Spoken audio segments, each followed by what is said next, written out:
Hi everyone and welcome to the stream. So today what we're going to be doing is a bit of a test stream really. So what I'm going to do is just quickly load a game up first just so we can get started. Apologies for that skipping audio, it's a weird bug that happens on Ephinea sometimes.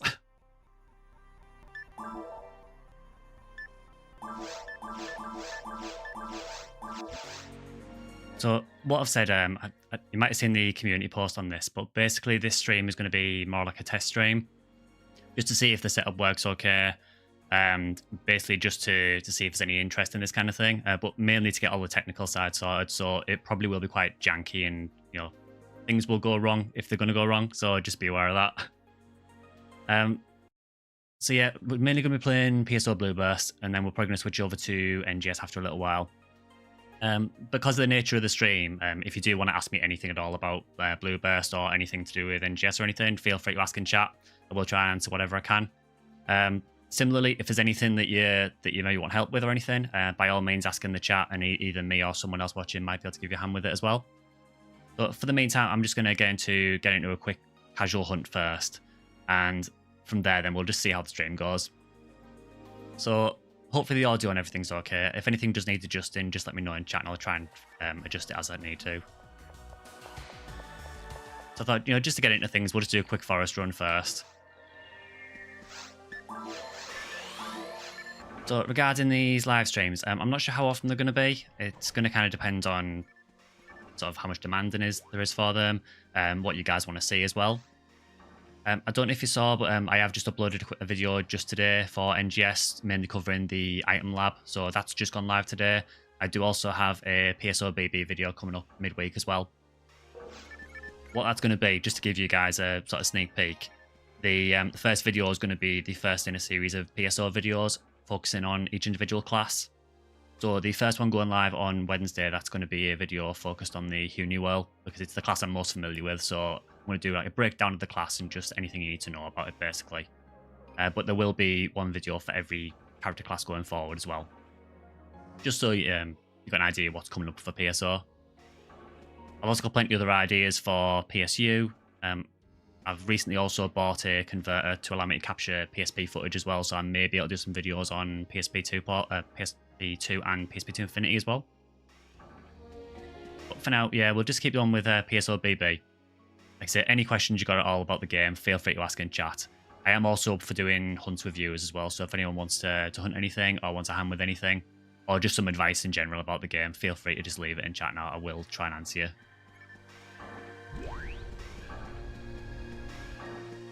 So for now, not particularly hunting anything in Forest, just doing a quick run through just to get back used to PSO again.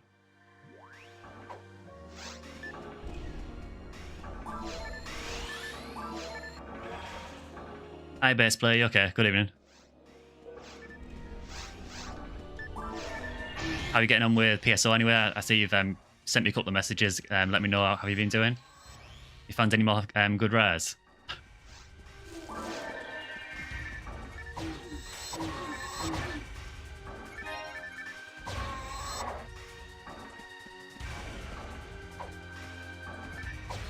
I was thinking maybe I shouldn't be playing Ultimate because it might be a spoiler to people who haven't got here yet, but I suppose it is a 20-year-old game, so...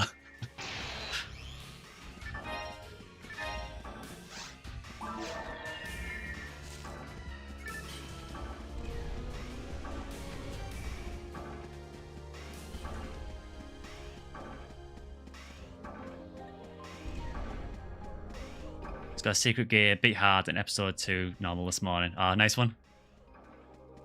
Secret gear is actually really good. I think I mentioned it in one of my videos about sort of low-level gear that you can use. Honestly, that secret gear, that'll carry you until probably until early Ultimate, to be honest. It is a really, really solid bit of gear. Yeah, so well done on that.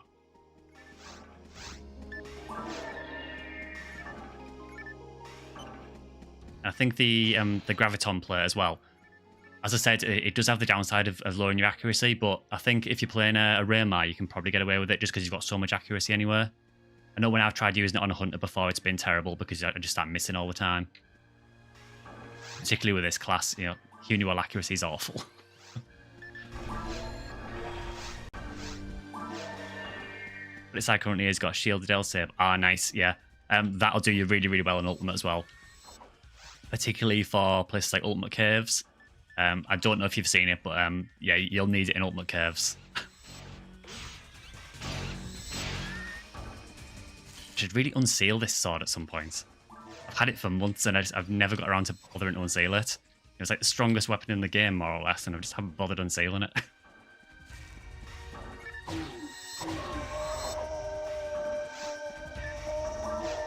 Yeah, generally when I first get into Ultimate Caves, I would typically use a Shielded Del Saber alongside probably a couple of Resist Devils in your armor. I think if you can get to about 60 Dark Resist, you'll probably be okay.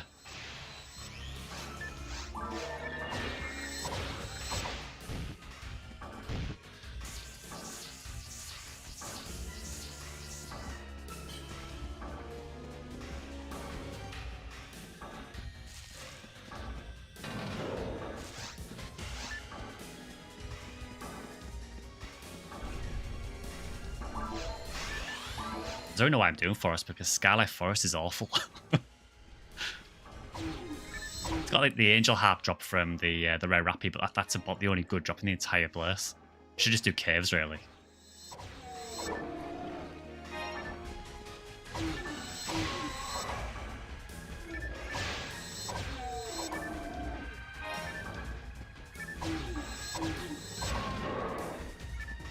Main weapons are Photon Launcher, got after 35th Mines Run. 25 ABs, besides my favourite gun.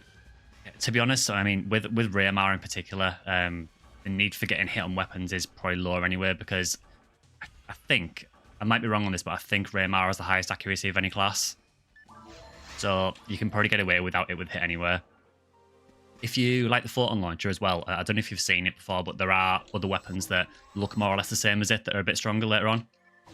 So there is the Guilty Light, which you'll probably start getting around hard. I think very hard Volop drops it, I think. And a lot of things in Ultimate drop it as well. And there's also the Red Scorpio, which is the much stronger version. That's like a later Ultimate drop. So if you like the Photon Launcher, you might want to hunt those.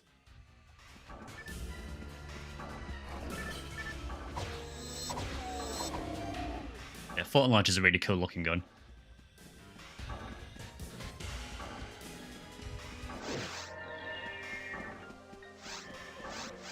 So have you been into Ultimate before then, or is it your first time playing through the game?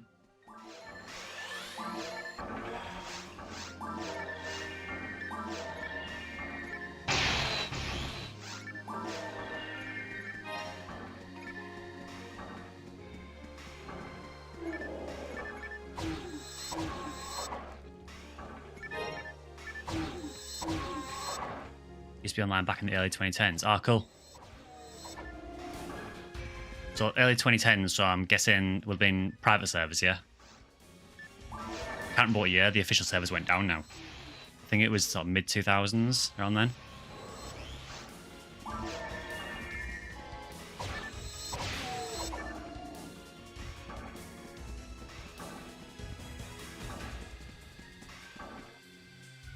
We get FSOD'd. Oh, Optimus Prime. Was it on GameCube? Because that name's just brought back horrible memories.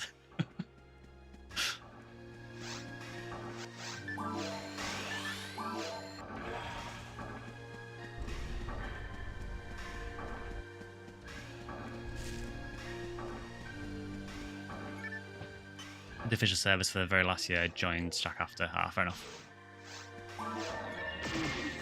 Yeah, I used to play on that server as well. I got my official character from the official service transferred over, and then I forgot to log in my account for a while and lost everything. I had level 200 Uniwell I lost. So that slightly hurt.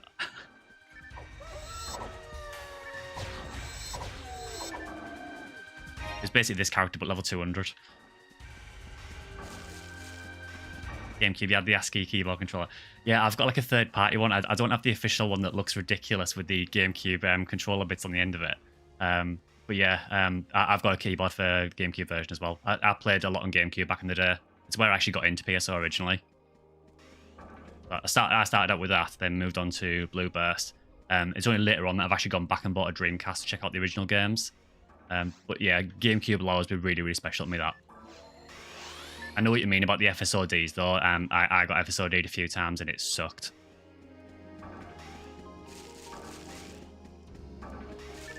yeah, I think on GameCube, you used to get to the point where you just wouldn't carry a lot of equipment with you because you just knew that if someone froze you, you'd lose it all. So I know with my characters generally, I would just carry one weapon with me, which completely gimped how you played, but it was like the risk worth taking, you know, like if you only took one weapon with you, at least you know you couldn't lose it. Even with all that though, I still absolutely love GameCube.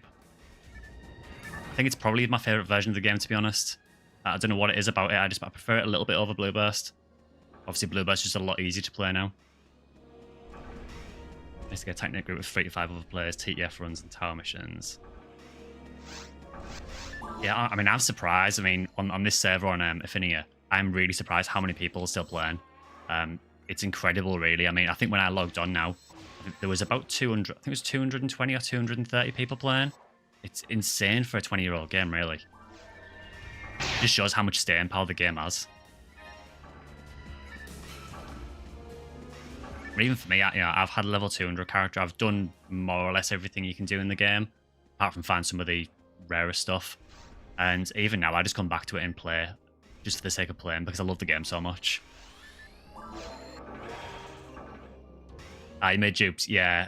To be honest, I think most people did. I did for a while as well. It just, even though you didn't want to dupe, I think a lot of people did it just to protect the gear. It didn't help as well with how easy it was to dupe stuff on GameCube. Still remember doing that, like, I think you used to go into the shop, didn't you, and talk to one of the NPCs and sort of drag her over to the counter. Oh, rare. Button drop, to be honest, I'll take that because it would have been a Dragon Slayer.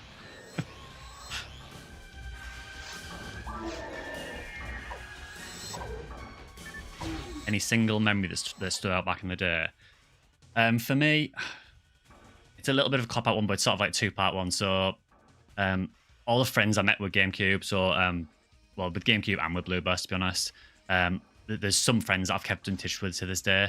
You know, some of the guys that I play NGS with are people that I've played PSO with back in the day that we've just kept in touch with for, well, getting on for 20 years now. That's in the first stream, see it's going well. Oh, cheers, Draken. Yeah, I had no idea if anyone would actually watch. I thought, well, I won't if I try, so yeah, I'll just try one and see what happens. But yeah, going back to what Base Player was saying about any single memories, I think, obviously, the friends that I met going forward, that's always been a big thing. I think PSO has been such a special game for the people I've met from playing it. But if you're talking about a specific game memory, there's two in particular. So the first one is me hitting level 200. There is actually a really, really old video of that on my channel. If you go back to like the earliest videos on my channel, because I used to just use my YouTube account for like, occasional uploads before I actually started it more seriously. There is actually a really ancient video from about 17 years ago of me hitting level 200. It's in horrendous resolution and everything. It's like 240p or something, but there is a video of me hitting 200 on there. The big one for me though, in terms of like rares, which let's be honest, if you're playing PSO, you're playing it for the rares, was when I found Yasha on Blue Burst on the official servers. So Yasha, if you don't know, it's used to make this twin sword, Sanguine Yasha, and there's only 2 drops for it in the entire game. One with Skyly, one with Viridia. I found the Viridia drop, which was like a 1 in 67,000 drop, I think it was. They were doing like a double drops event when I found it, but so it was still 1 in 30,000, but it was the only like uber rare item I've ever found. What was insane about that as well is I found the Yasha, and then about 2 hours later, doing a TTF run, I got the rare Lily to show up with a Skylight character, and then I found a Sangha with hit. So I made Sangha and Yasha in one day. Then had nothing after that, so that's all of my luck from PSO used.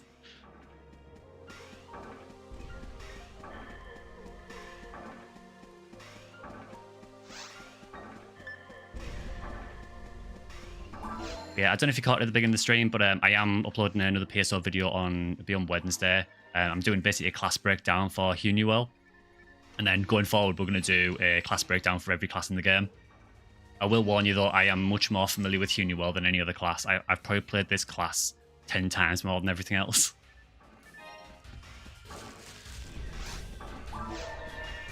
But I wanted to do a class breakdown just so if you're sort of picking the game for the first time or anything, you might have an idea of what classes might suit you.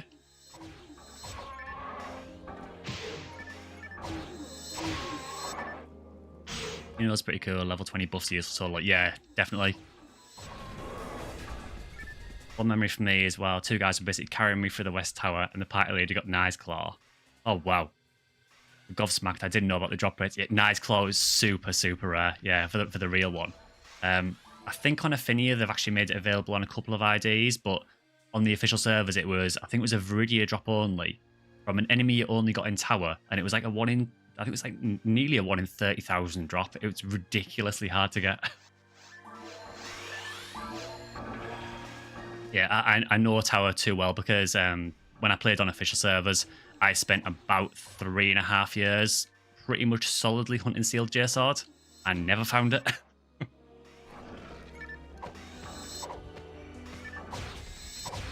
It's kind of why I've made this character Skyly as well, because I sort of want to hunt J-Sword again. I know it's just a miserable hunt though. But yeah, the level 20 techs for Uniwell are really, really good for solo. I still think Uniwell is one of the better solo classes. I think Raymal is probably better just because you've got access to things like Frozen Shooter and Spread Needle, which are just busted. And you still have access to level 20 techs as well, but Uniwell is, I think, a very strong solo class.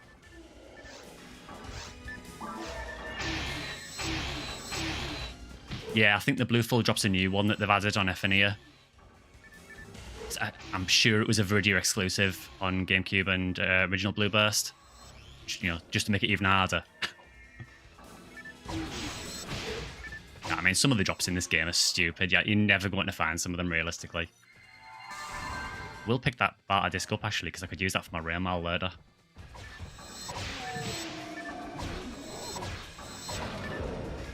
God, it's 1 in 8,192 from a Gerta Blue. That's horrible. That might be even worse than the Ilgil drop, actually. I think I would rather go for the Ilgil drop. Although that does mean running Tower a lot. And Tower is just unbelievably punishing in Ultimate. You know, basically everything instant kills you. Yeah. I used to do a lot of Fantasma World 4 runs back in the day when I was hunting J-Sword. Miserable. There was literally no point in raising the synchro level on your mag because you'd just drop it back down to 0 every time you ran the quest because you just die over and over again.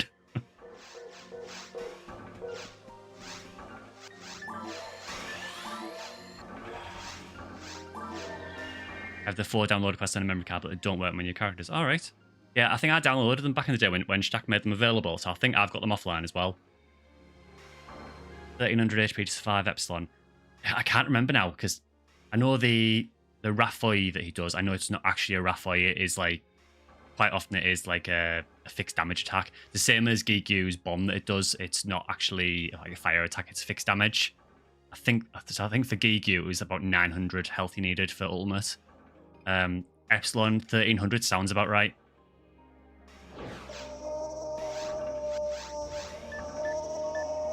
And just to make things worse, he's got all the instant kill moves as well.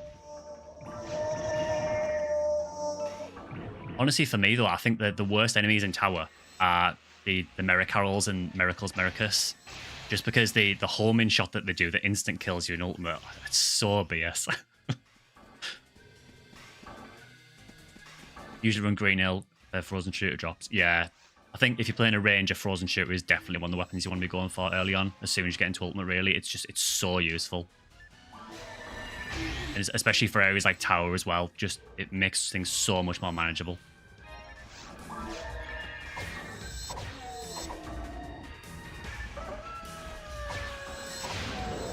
They're lilies, yeah, they're pretty nasty as well. Particularly in Fantasma World 4 when you get tons of them in the top room.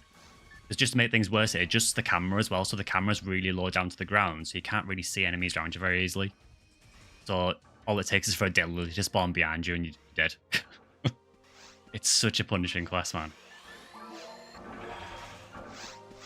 I have no doubt that there are custom quests that are harder, but for a quest that were like officially available, Fantasma World 4 was no joke at all.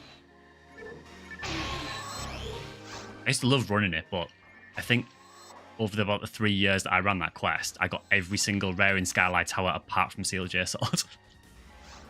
Some of them I got several times as well.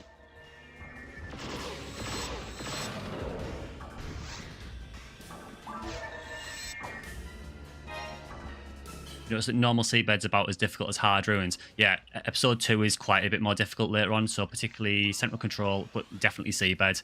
I would typically treat it as one difficulty higher, so like very hard seabed for me is about as hard as like early Ultimate episode 1. So just bear that in mind. And the boss in particular hits like a truck, even in like very hard, it hits really hard.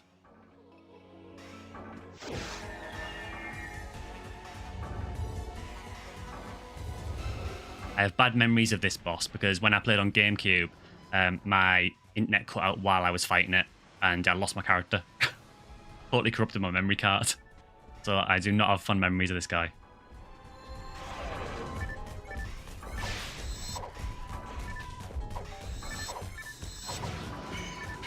Yeah, I had a feeling he was going to fall on me there. Got into Ultimate yesterday and started farming Frozen Shooter with the rare monster increase rate. No luck. Someone gifted you one. There's a load of really nice players on this server, yeah. Strange thing with this boss, where once you get down to this health, you cannot get it any lower until he's done the raw and tried taking off again. Can we get him with the Rafoy to bring down? Come on. There we go.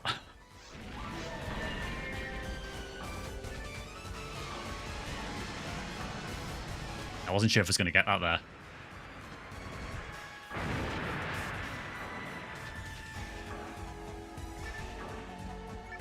Yeah, if you can get Frozen Shooter and then go after... Ideally, you want to probably go after Spread Needle as well, just because that's such good crowd control.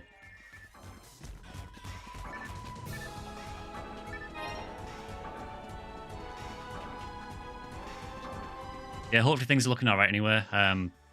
I say this is just like a test stream to test all the settings out. I plan on streaming for maybe sort of 2 to 3 hours or so. I did say at the beginning of the stream as well, I don't know if you missed it, but if anyone's wanting any help with anything, so if you are playing on Ephinea, if you want any help with any hunts or anything, by all means, just let me know in chat and I will try and help out with things if I can. Currently offline until you get a HDMI adapter and a Wi-Fi box. Yeah, I think... Have you got the broadband adapter for the GameCube? Because I think they're really hard to get hold of now as well. You V501 to use it with RMR since humans are weaker on doing status. Yeah, I mean, to be honest, even without the special, it's still just a decent crowd control weapon because it's essentially a shot that can shoot faster. Because it uses like a rifle animation. But yeah, it's definitely better on Androids if you're not using V501. You got one back in the day. Ah, cool. Yeah, they seem to be almost impossible to get now, or if they do come up, they're really, really expensive.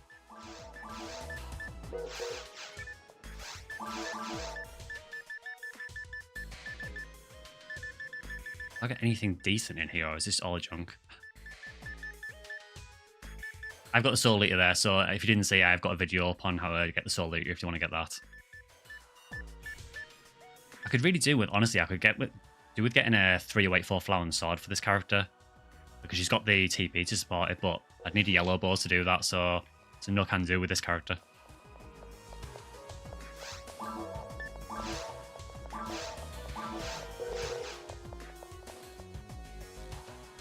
It's a great refresh video. Oh, thanks very much. I've been really surprised actually, like how well the PSO videos are doing. When I started doing it, I thought no one's going to watch videos of a 20-year-old game. I thought, I love the game, I'm going to do a video on it and just see what happens with it. But people seem to have responded really well to it, actually, which is really good to see.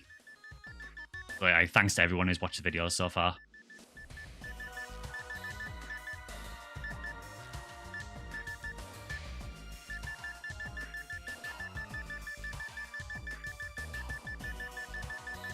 I should probably give some of the escape dolls to another character because they're just filling my Hunuel's inventory.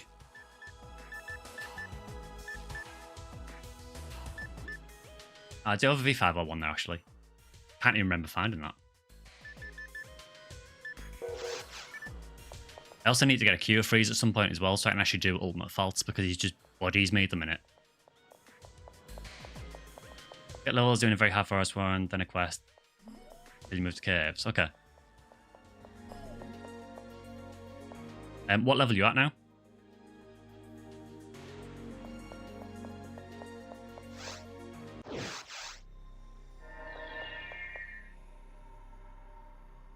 $58. Oh, cool. Yeah, so 58. Yeah, so you're probably about the right place then, I would have thought, yeah. If you're playing solo mainly. Yeah, and is that on Blue Burst or is that on GameCube?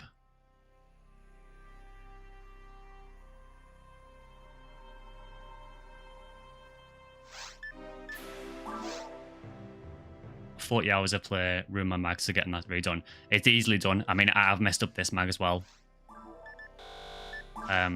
So on this Sato here, I got everything right on it, all the color and everything. I got all the stats right on it. I totally messed up the Photon Blast. I give it Fowler, and I hate Fowler. So at some point, I need to redo this Sato because I messed up the Photon Blast, but it's too painful. I can't bring myself to do another mag yet. So, yeah. You're always going to mess up. Don't worry about that. At the very least, you can still maybe use it for other characters, maybe. That's a fine, but the Photon Blaster, Lila, Gola, and Pillar. Yeah, Lila's not too bad for some characters, you know, for the sort of support that you can get. Gola is, yeah, I would avoid Gola. At least you get a guaranteed Photon Blast since no one uses it yet. I suppose, yeah, that's the only advantage of having it, like, you know, because everyone knows that Fowler is garbage, no one uses it. Right, we're doing it. We're doing an SGS run. I am only doing a 2-floor run, though, because I will get bodied going any further. Prepare for total disappointment.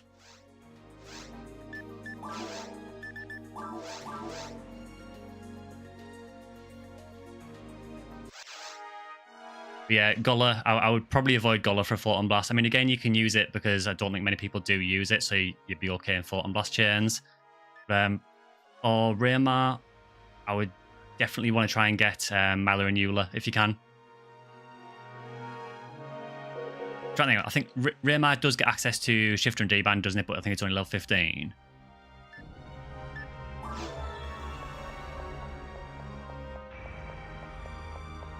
Instant quest if you want me to play 92 though, so I can't pull much weight. But I got a charge arms 50 hit. Yeah, Raymar's level 15 max tex.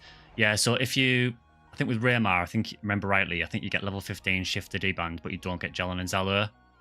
So for that, I would definitely try and go for Maliula, just so you've got something that can give you Shifter D-Band, because it'll make a massive difference to your damage.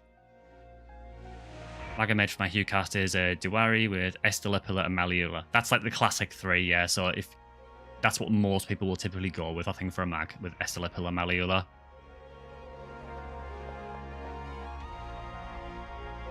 Spamming level 10 Shifter all the time. It's pain. You need twins on every power mag. Yeah, I mean, to be honest, it's just a good idea having it anyway. I think even if you're a force, it can be a decent idea to have it, just in case the other players don't have it in a Photon Blast chain.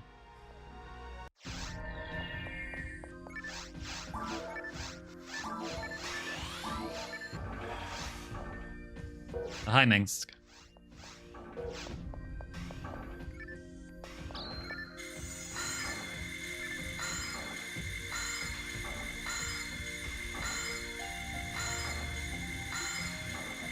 Please freeze.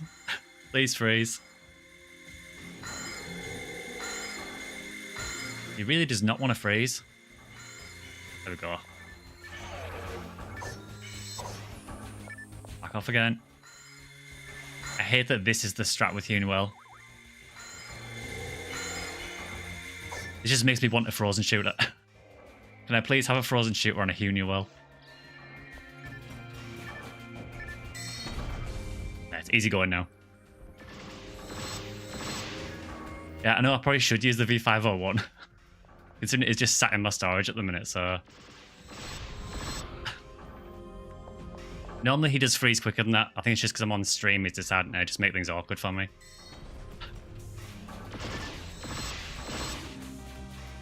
Oh, it's just for specials, yeah, so you'd need like a freeze special. Oh well. Just Rabata spam it is then.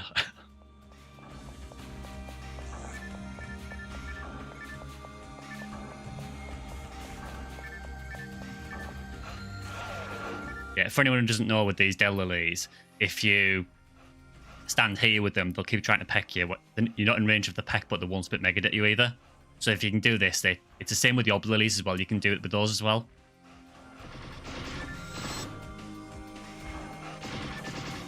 do you know have access to free specials? If you've got freeze on a weapon, they'll be able to use it. But apart from that, the only other way would be to use Gabata or Rabata. Another little tip for Fantasma World 4, if you haven't played it before, if you stand here for this Gibbles, you can get him stuck. There is a way of getting the other one stuck as well.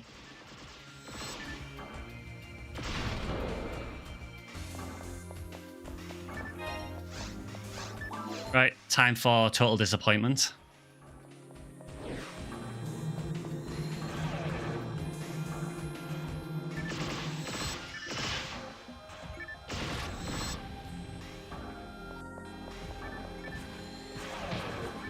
Come on, you know you want to give me an SGS. Come on.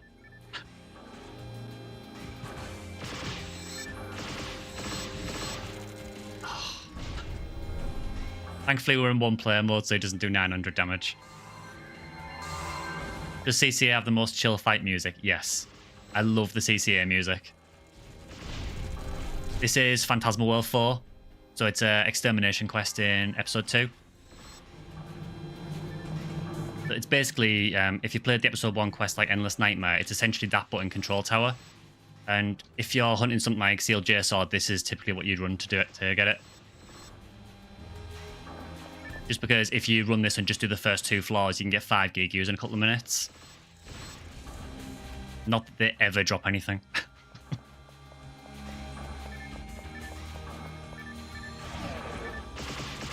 It's also good if you want to hunt anything from Mirror Carols as well, because there's a few of those on the 3rd floor as well. And this, then what you would do is you would just reset from this and then run that over and over again.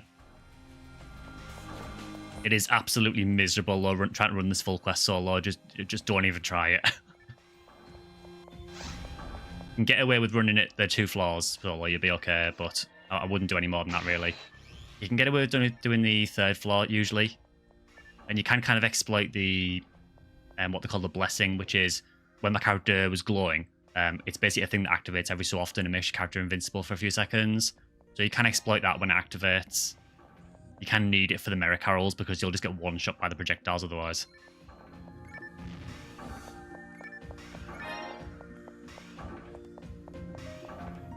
But yeah, I absolutely love Central Control Area. It's probably my favourite area in the game.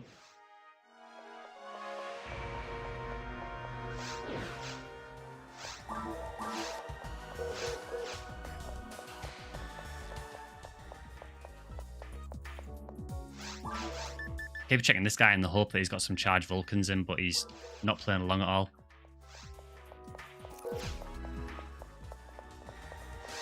I've got some, but they've only got 35 hits, so I could do getting some better ones, really.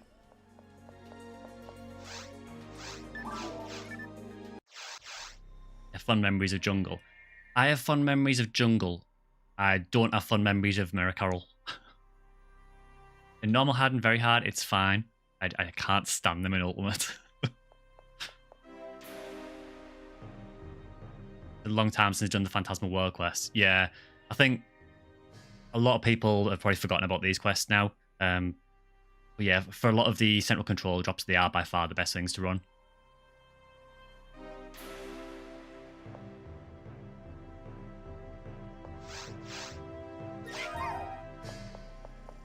So yeah, I mean, what we could do is, Draken, if you want to do a run, is there anything in particular that you're hunting, or?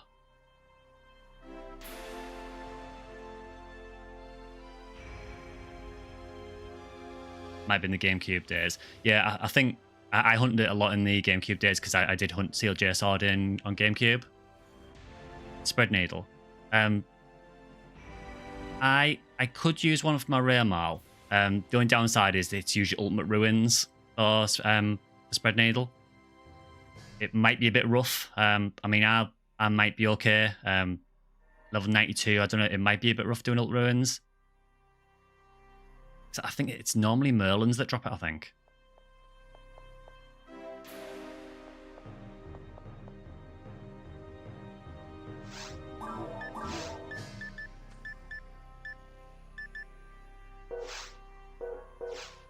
Yeah, yeah, it might be a bit rough with our level. I think if we had like if we had a force, we might be okay. Can level with just 2 or 4? I mean, we could probably do a little bit of something like TTF if you want. Probably wouldn't be able to do a full run, but we could certainly do maybe Forest and Cave TTF if you want.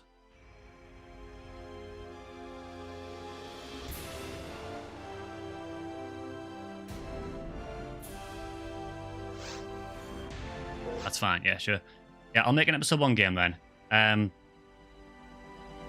If you want to join it, I'll put a password on it, but the password will just be my character name, which is Taker, so just Teika. Did you want to run on? Actually, did you want to run it on Purple Num or Skyly? I don't mind at all. I'll do anything. If there's anything on Purple Num that you want to go for, that's fine. You can make the game if you want. Yeah, sure, yeah. Who knows, we might get lucky and get a Lily Psycho wand.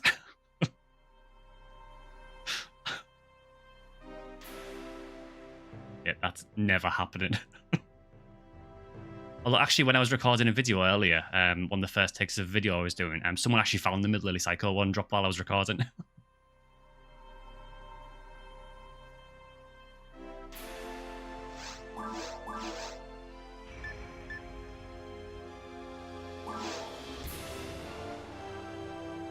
Cheers.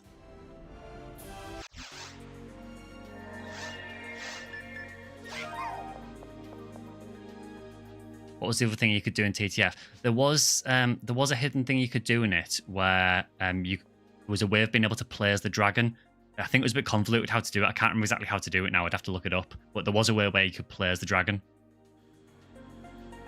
One of the 25,000 dropped. So the Psycho one from Millie, it's a 1 in 205 drop for Purple Num, but it's from a rare enemy. So it's like a 1 in 512 chance for the rare enemy, and then a 1 in 205 chance for that rare enemy to drop Psycho Wand. So it's next to impossible, but it's still one of the best drops for Psycho Wand. Yeah, so if you can either run TTF, or if there's anything in Forest or Cave maybe that you want to hunt.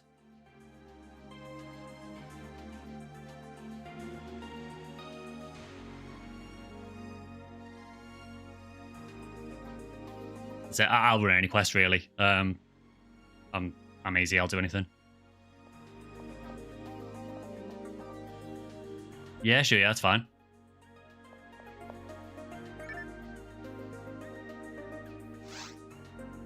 But yeah, Cycle 1 doesn't have a good drop at all. It drops on every section ID, but every single drop for it is terrible. Just some are more terrible than others.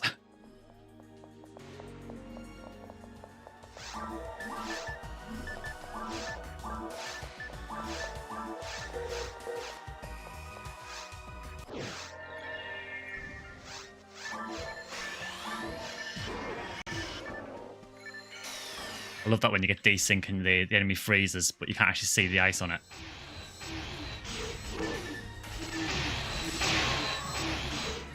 Yeah, I think most of the drops for Spread Needle are Ultimate Ruins.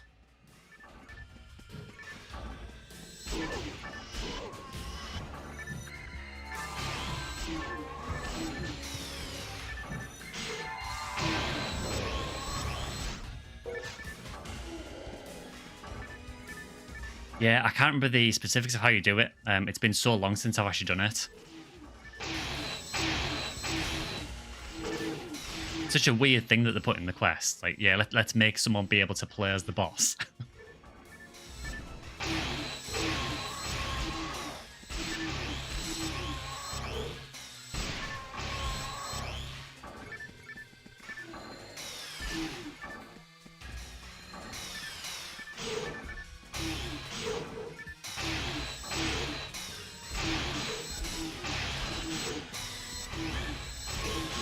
They almost got me there. They almost surrounded me. Was it my video? Watch it explained it. I haven't done one on the TTF boss. I have done a video on how to level quickly, which did involve TTF, but I haven't done a specific video on how to play as the dragon. Mainly because I couldn't remember how to do it. Imagine playing as Darol there.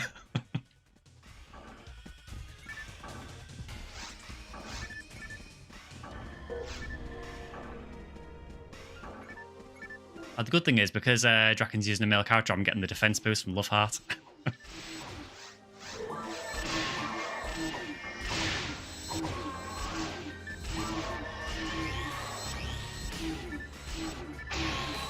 just keep running on the roof.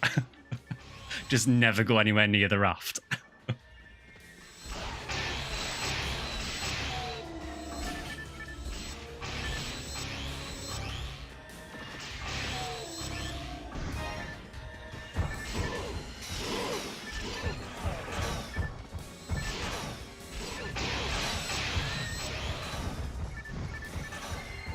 This is what I love about Ephinea World, though. You can basically just act as like a frontline support.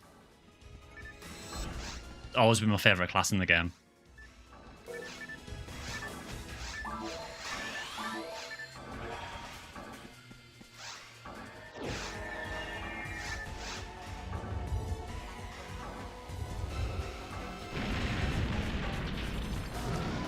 Yeah, it's really good to see people actually still playing PSO. I think there's been one thing I've noticed is a lot of the comments I've been getting have been people sort of reminiscing about when they used to play it. It's really, really nice to see, actually.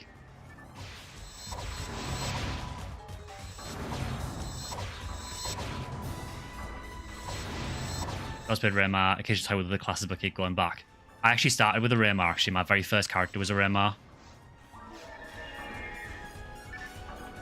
I think I got him to about level 40 and then I decided I needed a waifu and got a Ephinea World instead.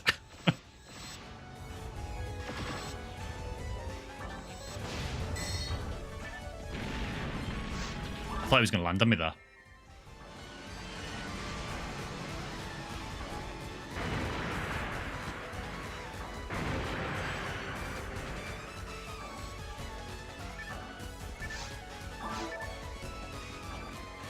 Well, nothing from the dragon.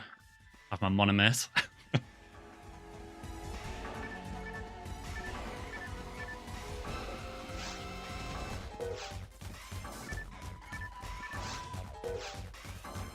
I've just realised I don't have any dark resist gear equipped. This is going to be fun.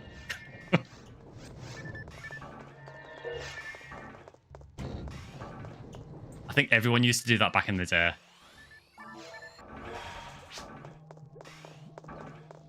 Scared of faults. I don't know if we'll even go to faults, to be honest. I think faults might be a bit too much because I don't have a cure freeze, and I know that his Rabata spam will just instant kill me.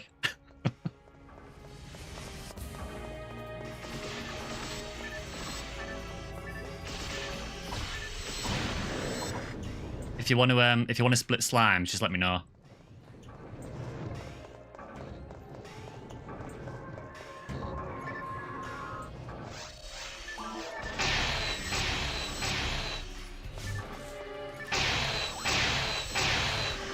Yeah, I think I can't know if it's only one of the Renovs that does that or if it's all of them. But yeah, it has like a piercing shot and it's hilarious using it under roll there. It absolutely demolishes him. I'm going to get out of here because... frankly, I'm terrified because I have no Dark Resist equipped. Can't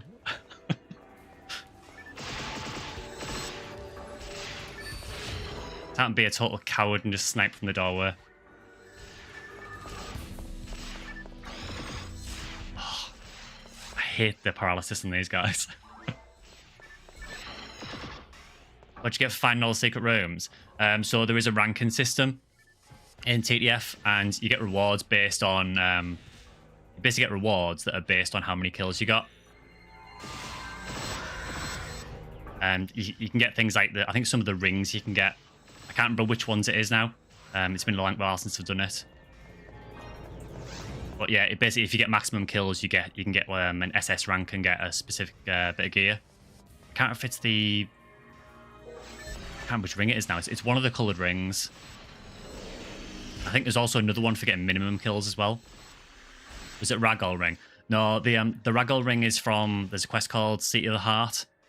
It's a really sort of convoluted way of getting it. But there's a quest called Seat of the Heart in episode 2.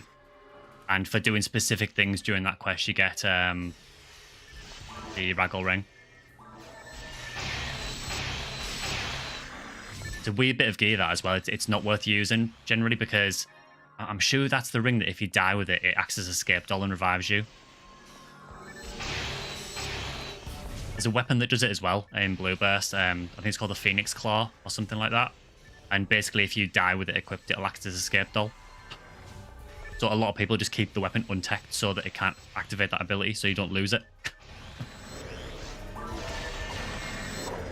The same kind of thing as, I don't know if it works in Blue Burst, but back on GameCube at least, if you had a Lavis Cannon, if you kept it unteched, you could use the sort of the range special that it would do, but it wouldn't take any HP off you.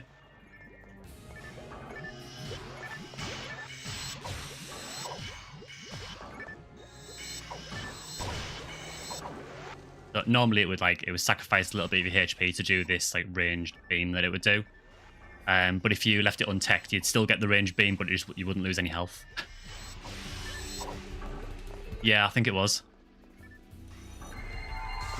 There's a few things like that in the game, like weird, I don't know if you want to call them bugs or oversights, but another one I can think of is, so with the Sealed J Sword and with Limb D'Argent as well, and Excalibur, basically with weapons normally you can have up to 3 percentages on them, so like native, A beast, machine, dark, etc.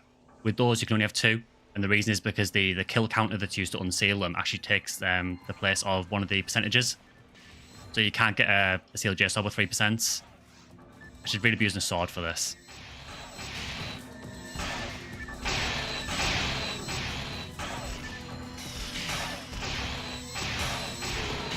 It was quite useful actually back in the day, because it meant that if someone tried offering you something like a Sealed J Sword in a trade and it had 3 percentages on it, you knew it was a hacked one.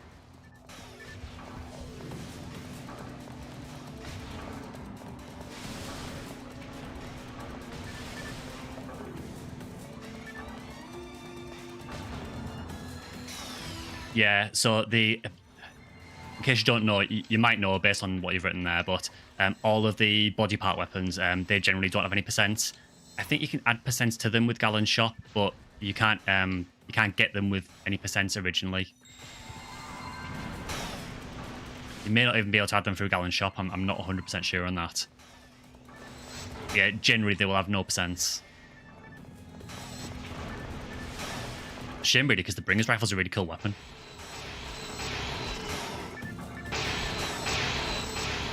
Won't let you. Ah, fair enough.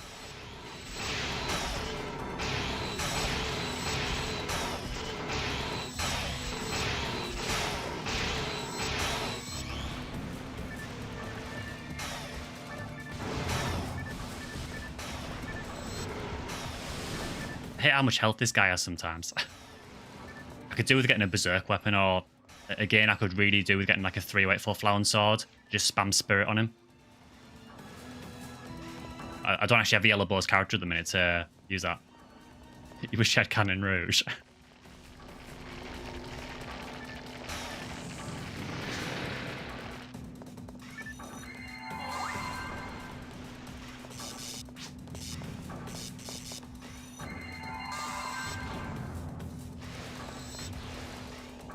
You remember getting a stack of 30-star atomizers one time? Yeah, that is one of the downsides of PSO, and the amount of of cheating and hacking that went on particularly on the console versions, was just ludicrous.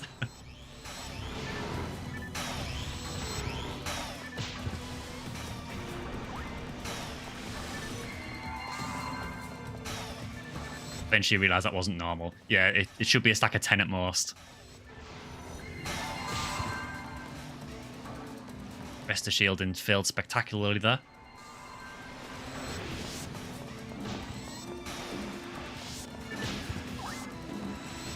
There is a strat for avoiding this beam, but I'm horrible at doing it. Basically, if you're running like a figure 8, you can quite often avoid his attacks there. I just failed spectacularly at it. You wouldn't dare play an unlocked game. Yeah, it was really, really bad, particularly on things like GameCube. The cheating was just absolutely rife. And from what I've heard, I didn't play Dreamcast online back in the day because I didn't have a Dreamcast back then. But from what I've heard, Dreamcast was even worse, particularly version 1. Man, he seemed to take ages to kill.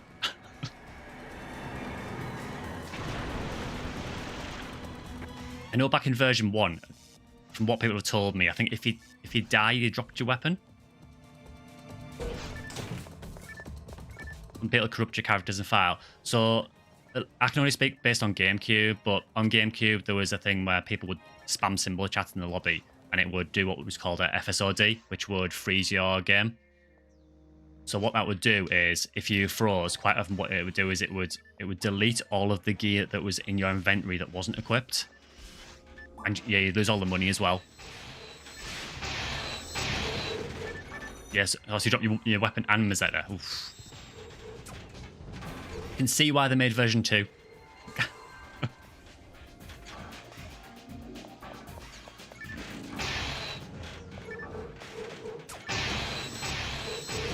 I'm at 100, by the way, so if you want to Photon Blast chain, just let me know. Just let me know which one you want to do.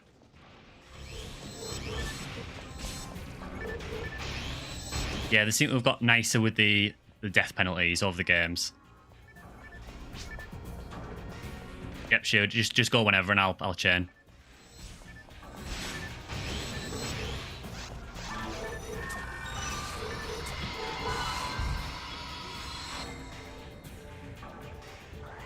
Yeah, so I know on GameCube you definitely lost any money that you had equipped. On Blueburst, and on official servers anyway, you lose experience. You can't level down, but you do lose some experience. I don't know if that's on this server, though.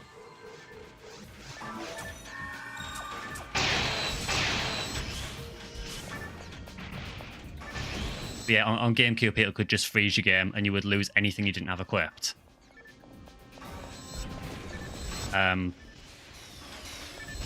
There was also problems with GameCube as well, with the save files being quite unstable, so I know I lost several characters to corruption.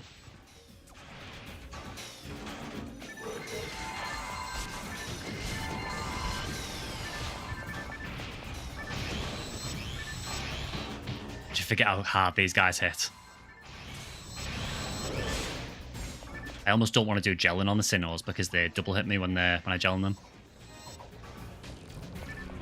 You freeze your game with a loud buzz on the save screen, yeah. Never lost a character, yeah, you're lucky. I lost several. I lost, I think my worst one was that I lost about a level 130 something Hugh Newell to corruption. But I basically just had to start over. And when I started over, I then corrupted again at about level 60. I ended up just buying another memory card because I wasn't sure if it was a problem with the memory card or if it was a problem with the game. We lost a 137 RMR. Yeah, it sucked. It was one of the worst things about GameCube PSO. If that wasn't in the game, it would have been pretty much perfect for me. It's just, it was so frustrating when you lost all the progress.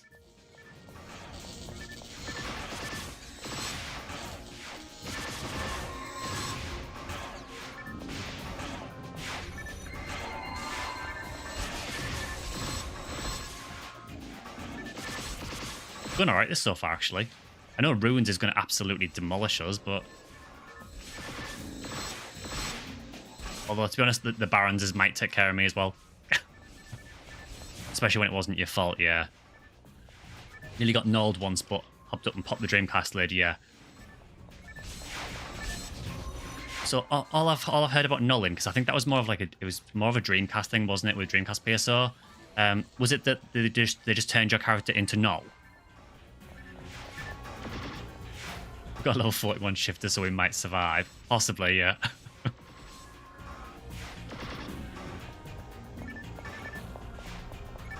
A special weapon. Is it anything good? I have no idea about the purple num drop charts. I'm guessing it's nothing. A vice. It could be good if it has hit.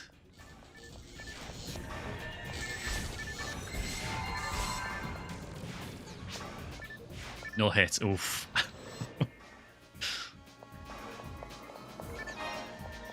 Oh, I've just remembered this. I haven't done TTF for a while. I've just remembered this room. Oh, no. Volop is your favourite boss out of any game? Out of any Phantasy Star game or out of any game in general? This is going to be painful. Oh, God, they hurt so much. Yep, that's how that goes. These guys, there's no good way of me taking care of these at the minute because I'm at a stage where if I gel in them, they just combo me into oblivion. If I don't gel in them, they knock me over and just knock the hell out of me. So there doesn't really seem to be a way of winning this.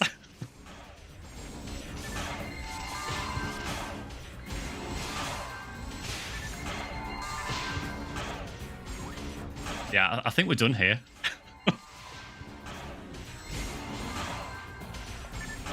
Just getting absolutely gang beat in the corner.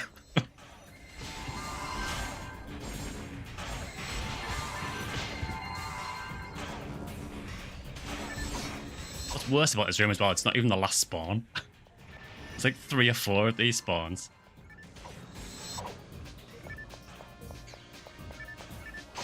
Got the design in the distinct 2 phases. Oof.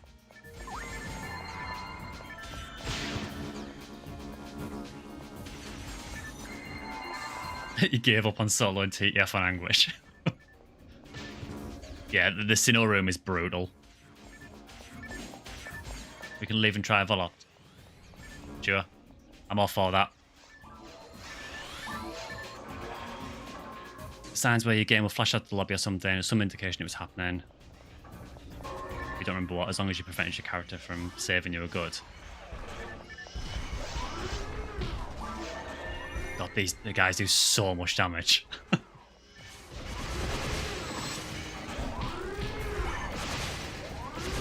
Oh, absolutely based Sato.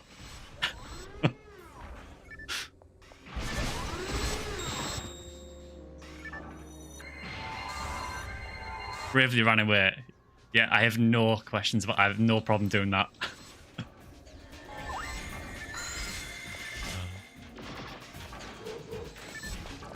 I'm all for coward tactics in PSO when you need them.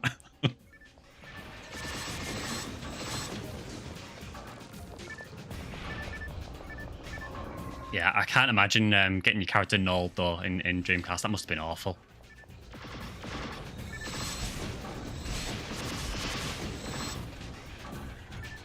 You want the Sato Gold Dust.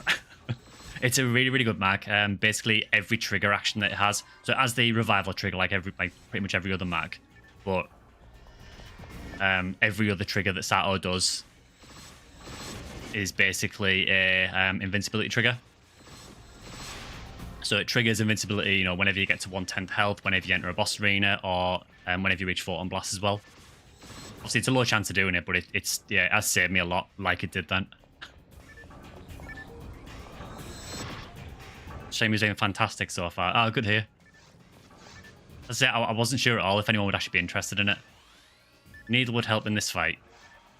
Yeah, Needle helps basically everywhere, but yeah, I see what you mean about this fight though. It makes Volop a lot easier. Don't it for twins? Yeah, I can do. Yeah, sure.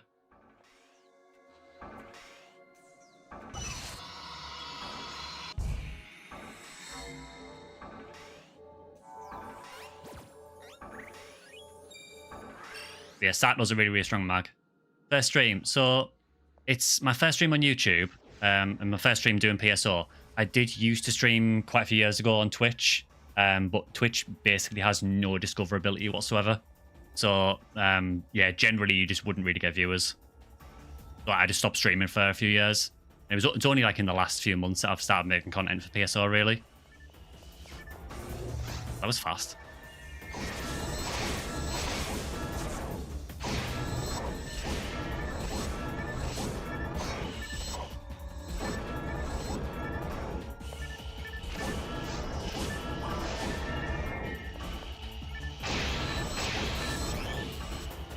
I know there is a strat for this boss. I think you can just spam Gizonde on him, but that would involve me actually putting Gizonde on my palette, which I haven't done. Who needs preparation?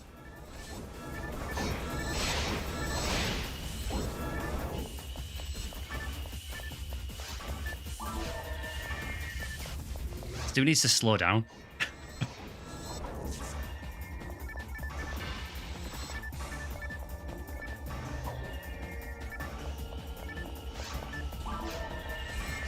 Kind of predict where he's going to go on this.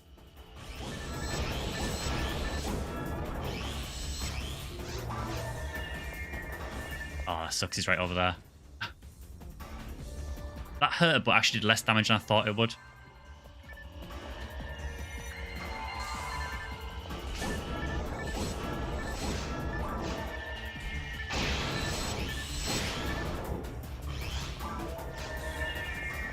Why are you all the way over there?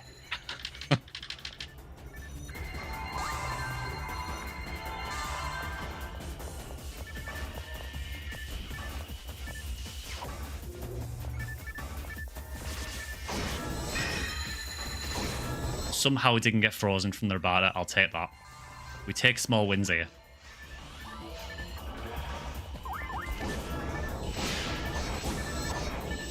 Love it's still alive. If I was playing it properly, I would be using the Rabata strat.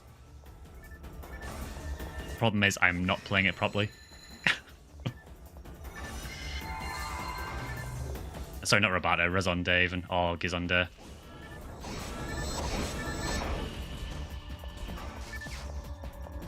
Just seeing the question about what my favourite boss is. It's actually a harder question than I thought it'd be. I mean, Olga Flow is always really, really fun. Just because of, in Ultimate, just because of how much he kicks your ass when he fights you.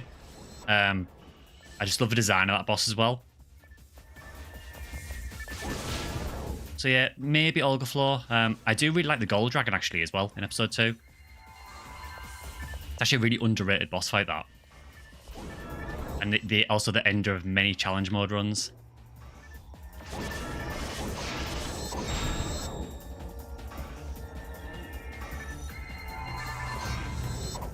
Ah, there we go, finally.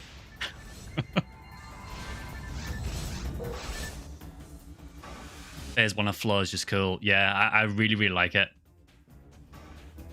I love the little secrets with that boss as well.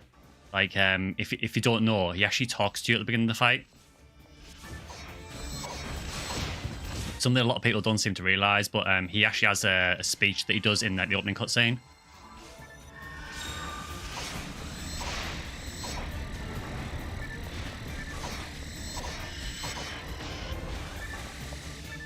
Yeah, I can't remember the exact wording, but it's something like, I know he says like, I am Olga Flow. I think it's something like, I am Olga Flow Ultimate Evolution. And then he says, at the end of it, he says, you killed my goddess. He's obviously referring to Rico. Because if you know the story about Olga Flow, you know why he knows Rico.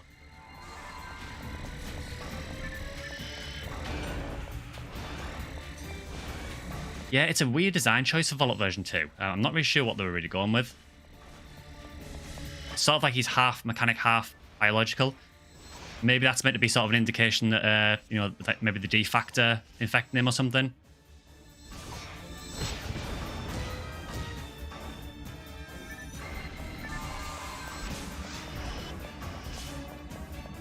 See if I can do the strat. Yeah, so for that attack there, when he tries to trap you, if you open your menu and run in a circle like this, you can keep out of the way of it. If you don't open your menu, your character will slow down when you get near Volop version 2 and you'll get hit by it. I think we more or less just fluked our way through that, really, because that was not a pretty fight. Yeah, defeat him with a flower sword.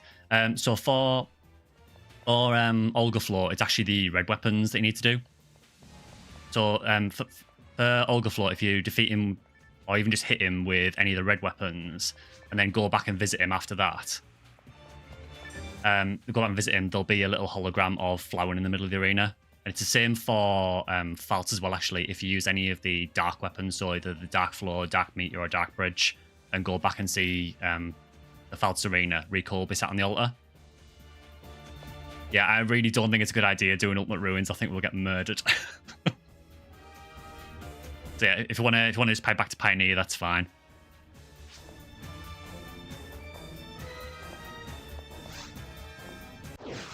I'm not too bothered. I mean, I'm happy just sort of doing like a chill stream at the minute, really.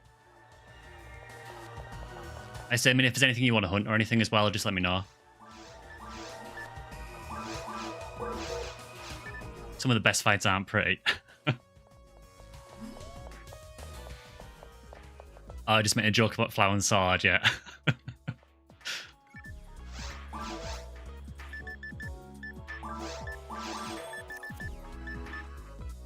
Yeah, that was rough. I'm kind of surprised that I didn't die more, to be honest.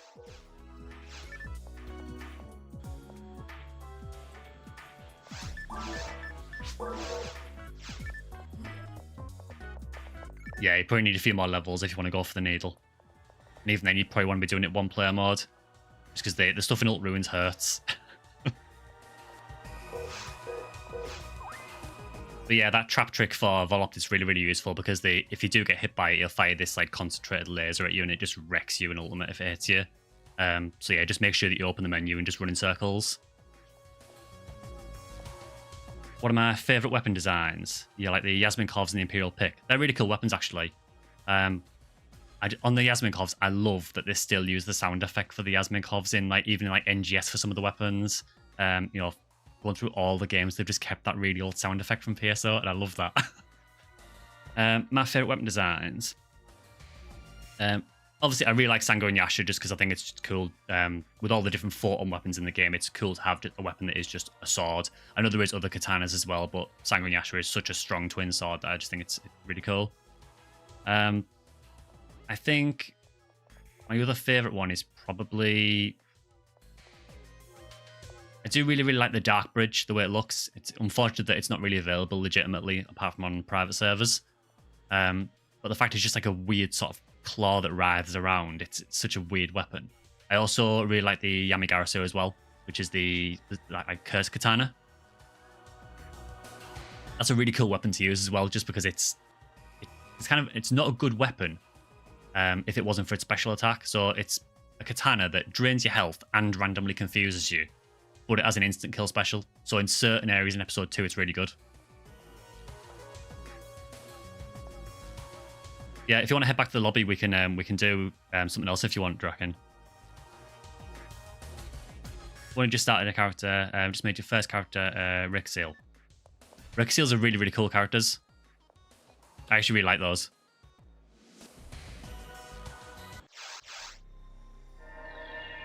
Just started NGS as well.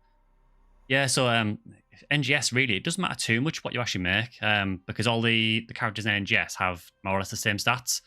So there's advantages and disadvantages to that. So obviously the advantage is that you can make whatever you want to. You know, realistically, if I wanted to make a female Newman Ranger in PSO, I can't because there's no such class. Whereas in NGS, I can do what I want to. Downside is it does take away some of the individuality of the classes, I guess.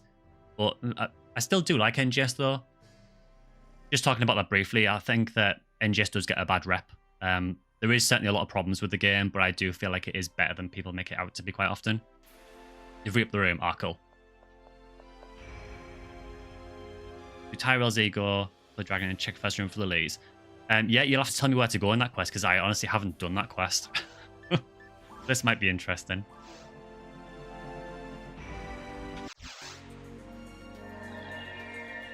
Version 1, the rares like Soul Eater, Chainsaw, and Lavis Cannon had an added level of cool because weapons like Flower and Sword look like a normal sword, which cycle through photon colours. Oh, right, I didn't realise actually.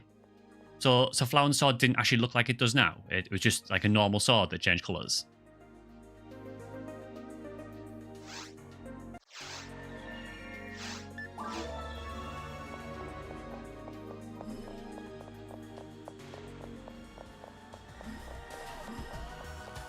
Yeah, I can see that though, that if you've got weapons that actually looked physically different as well, I can see why that would make it more interesting.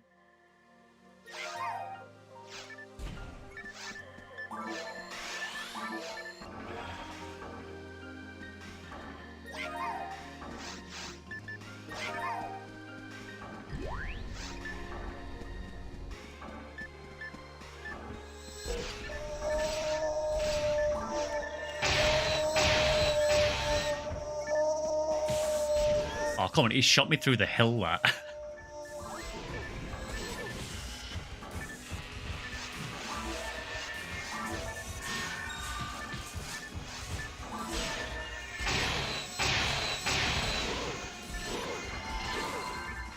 We need to take care of those hill delts because they're getting a real problem.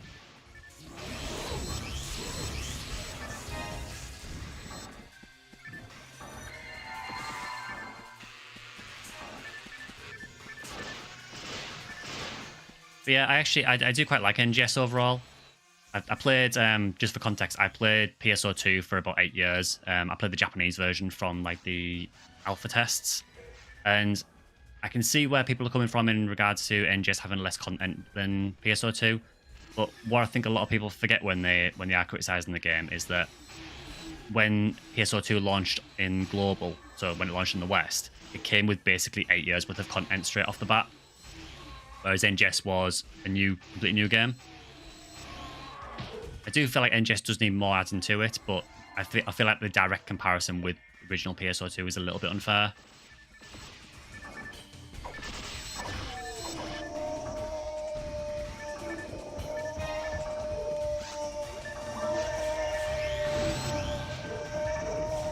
Yeah, so base players just said, what kind of arms are you using at the minute, Draken? I'm guessing it's like a sacrificial special one.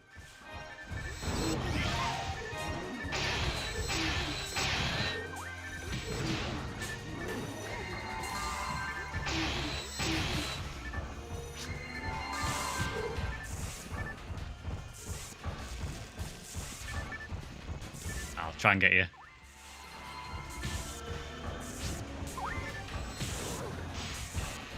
Oh, it's a charge one, okay. Man, the hill delts in this are really annoying.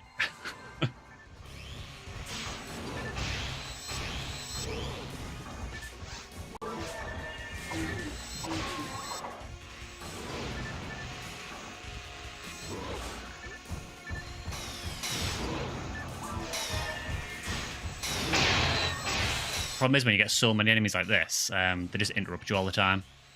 And even though I've got like a heavenly battle, you still can't really get hits in. You just get comboed into oblivion. Or just shocked repeatedly like I am at the minute. It's so annoying, man.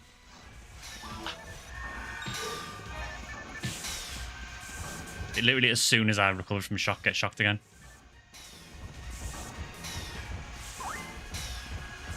I'll just wait for it to wear off. And immediately shocked again. Hilda's like a sniper. I think I need to back off a bit here and let them go back to the spawn. It's not cheese strats, honest.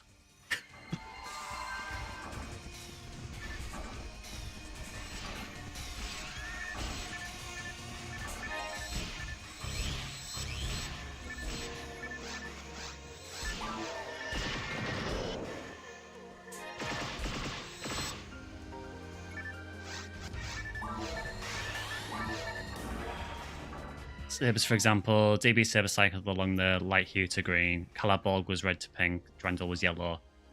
So yeah, so it sounds like what they did is, so in GameCube, or maybe in version 2, I'm not sure. I don't know if it was just in version 1 that they were like that, or if it was version 2 as well. But it sounds like what they've done is they've basically taken those colours, and then when they've made the new models for those weapons, they've made them those colours. So there's still like a direct link. Yeah, I mean, I know people complain about the drop rates in PSO, but man, when you go back and look at the Dreamcast drop rates, I don't know how anyone found anything.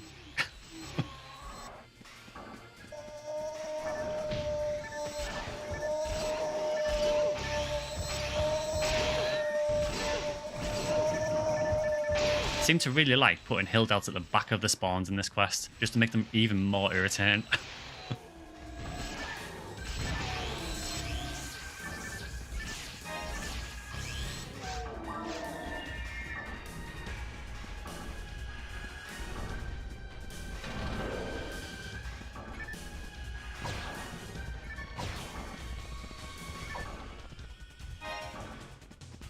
I was wanting to twin brand. Twin brand's a really cool weapon, yeah. So what I'm getting from this quest is that this is a very good quest for hunting hill delts. You can also tell that it is a custom quest though, because you can't actually get in this room without that hill delt hitting you. But you can't hit him from there.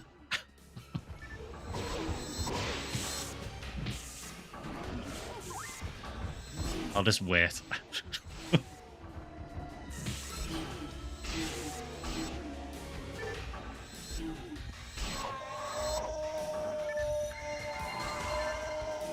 Didn't there used to be a quest on that had a guaranteed hill delt? I'm not sure, to be honest. So there was a few quests that you could get a lot of hill delts out of. So I mean, the one that I used to use back in the day was, I think, was Forest of Sorrow.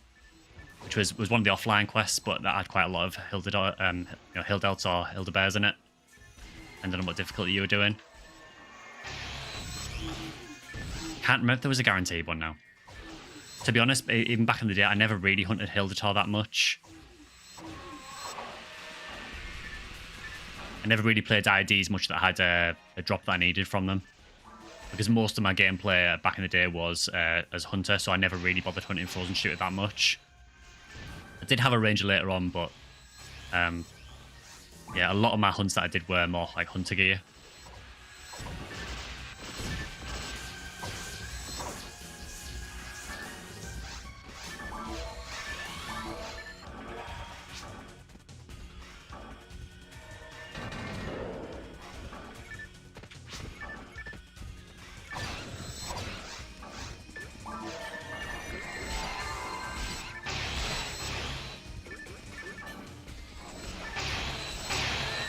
Expand Al Rappies on hard for an Inferno Berserker carried me to Photon Launcher. Yeah, Faking Yellow is fantastic quest for hunting Rappies.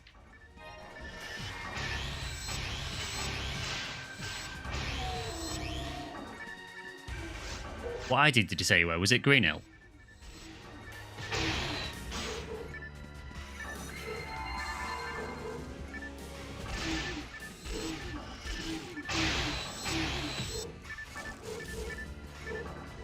Green Hill here. So I think in Ultimate, if I remember correctly, because I used to have a Green Hill Railmail myself, I believe that the rare Rappy drop in Ultimate, I think it's an armor called Guardwave, which is actually a really solid armor. I think you need just over level 100 to equip it, but it's really, really decent. There's better options later on, but it's a really, really good one to hunt, and quite easy to get because it's just I think it's a 1 in 2 drop from the rare Rappy.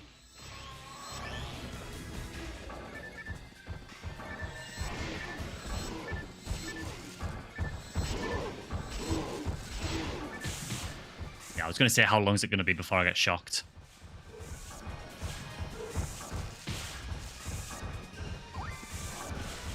Actually running low on soul atomizers as well.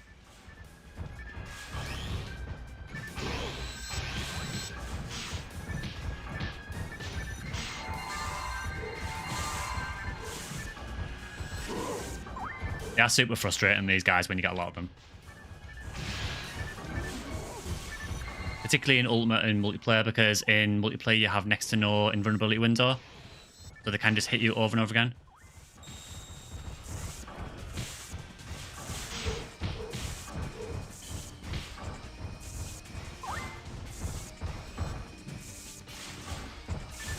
What I'm trying to do is sort of circle around them so I can get behind some, but with how many there is, it's nearly impossible.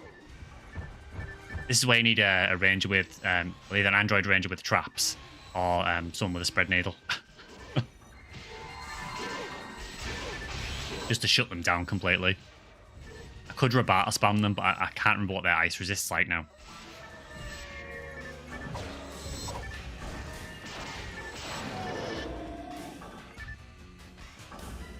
Graviton plate shocked me. It's a 1 in 427 on a Dark Gunner. Yeah, it's actually quite rare. Drop that. Oh, cool. What'd you get? LK4 in combat, no hit. Oh. The curse of Purple Numb. Yeah, the Graviton plate, especially from a Dark Gunner as well, that's actually quite a rare drop. Just because you don't tend to get that many Dark Gunners. And on GameCube as well, they're actually really annoying to hunt.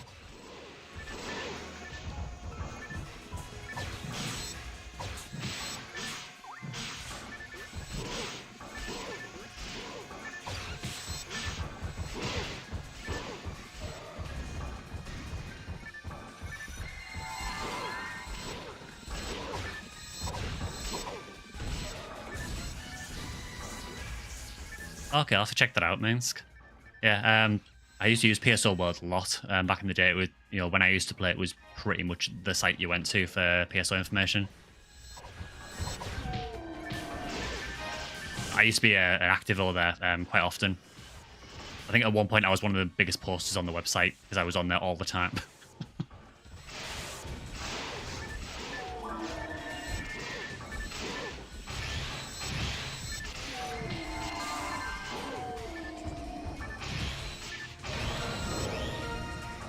I actually got a level, cool.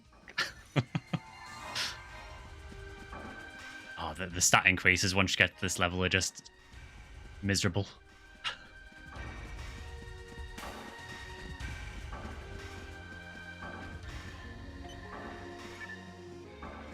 But yeah, basically, I would definitely consider going for the Pal Rappy drop in Ultimate once you get there.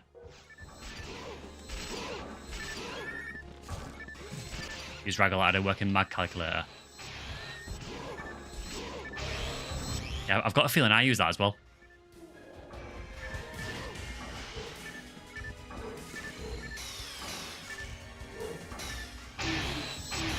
And then he puts on the IGN PSO board.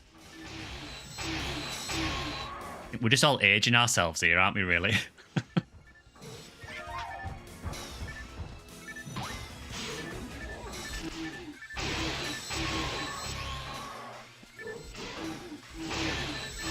$42, okay.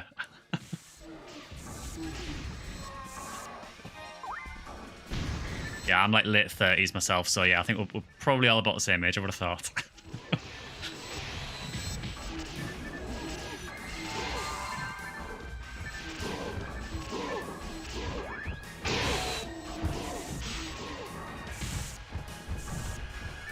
The Ephinea wiki is super helpful. Yeah, it is. Ephinea is actually really impressive. I really like this server, actually. Partly, one, because it feels very, very similar to the official servers. There is a couple of changes in the drops, but overall, apart from having like a couple of additions that Ephinea have added, I actually really like this server because it feels like it used to. In 2001, 2002, there were some guys in their 30s. It's so depressing, man. I mean, like I said, I've been playing PSO for about 20 years now, so... These are funny when you get GameCube online. Yeah, I'm not sure what the GameCube, what it's like for GameCube on there, but yeah, it's a really, really cool server.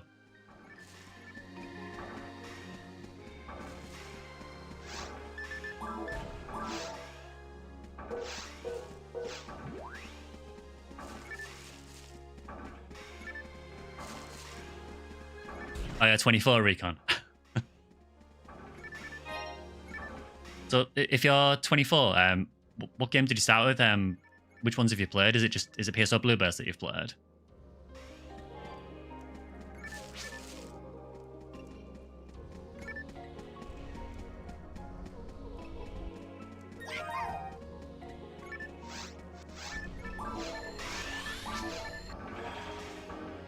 First played when you were 12. Played offline for ages until on the Raggle forums. Yeah, I think I was about 18 when I started.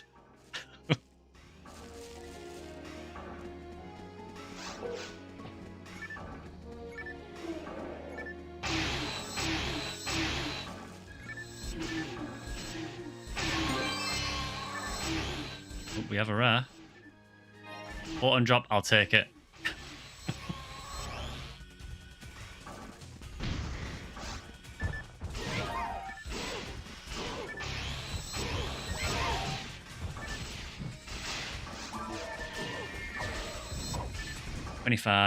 Playton's GameCube, only played offline until he tried Shack server in 2010, 2011. I think a lot of people played on that server when the official servers went down, because back in the day then, I think Shack was one of the only real options. There wasn't that many. I think Ephinea launched a few years after that.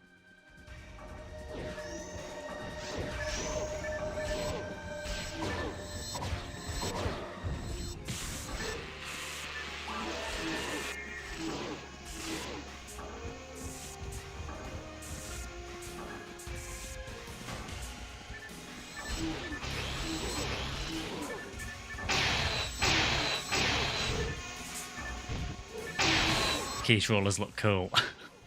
Oh, the GameCube ones with like the half of a GameCube controller on each end of a keyboard.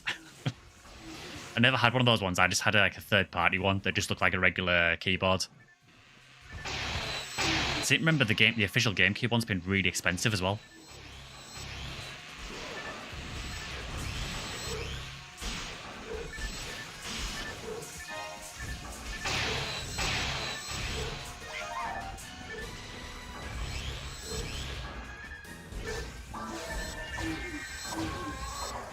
90% of your time on GameCube was with the software keyboard. Oof.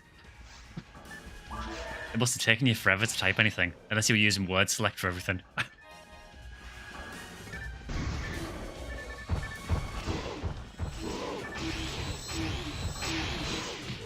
By the way, Draken, anytime you want to float on Blast Chain, just let me know. I can go whenever.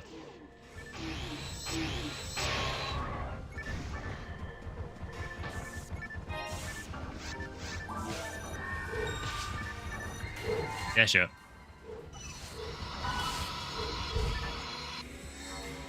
I was great, even though I was young, picked it up enough so that older players didn't talk down to me. Everyone was super helpful, bar Optimus Prime and Chibi Daisuke.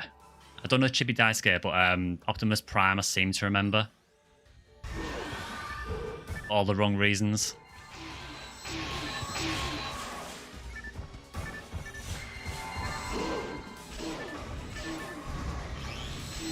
We can look back and laugh now, but back then, oof.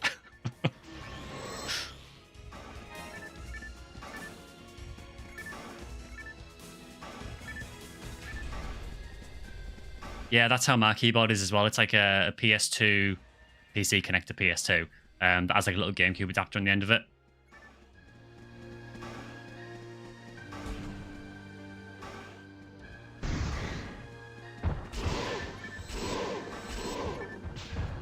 Found out about PSO from watching a bunch of Chow stuff for Sonic Adventure 2. Yeah, I think there was like some weird interactions with the games, wasn't there? I can't remember how it worked now exactly. I didn't really play much Sonic Adventure 2, so I just remember that it had a lot of interaction with PSO.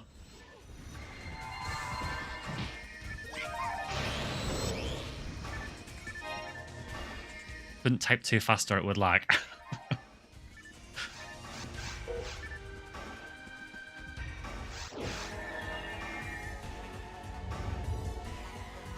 Yeah, I just find it crazy that like people are still playing this game, like in the numbers that they are. Yeah, there's still well over 200 people playing this at the moment. And it's crazy how much staying power the game's got, really.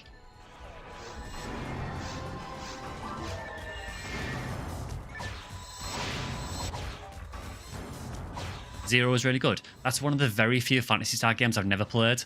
I never had a DS at the time, so I never got around to trying it. I think the only other one I haven't played that I can think of, apart from like the original RPGs, I've never played Nova as well, because I think that was only on the Vita. And I never had a Vita, so I never got around to that either.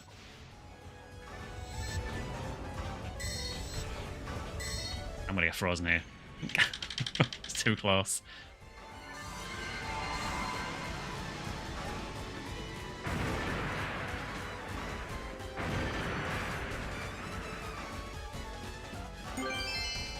Oh.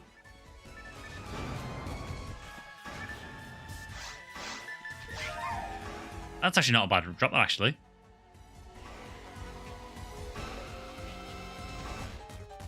Yeah, I can't remember what the drop rate is on this now. I think it's about 1 in 40 or 1 in 50. Got a Dragon's Claw. Yeah.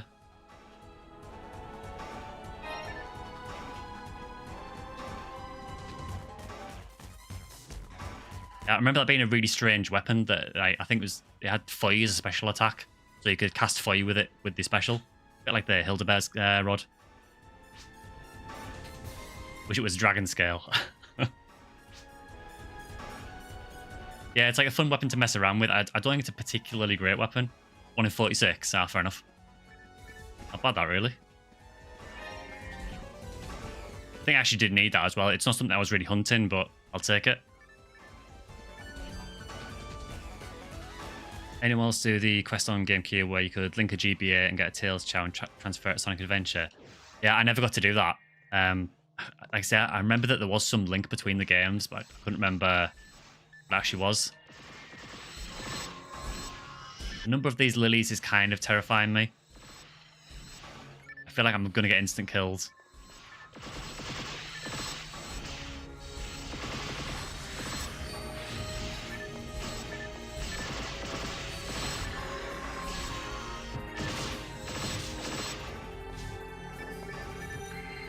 Zero players just like GameCube PSO. Oh, cool. Okay. Yeah, sure, yeah, that's fine.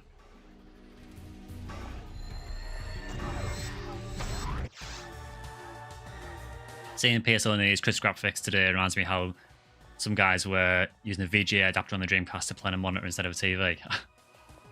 It's quite a big surprise, actually. I recently went back and bought a Dreamcast so I could try the original PSOs, and I was actually surprised at the difference in clarity between Dreamcast, using the original like Dreamcast composite and core component cables compared to Blueburst. You don't realize it until you go back.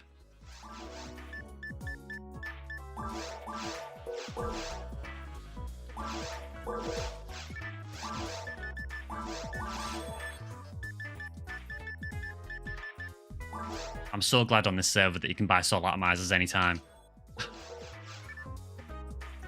All about S-Video. Yeah, I should probably get an S-Video cable.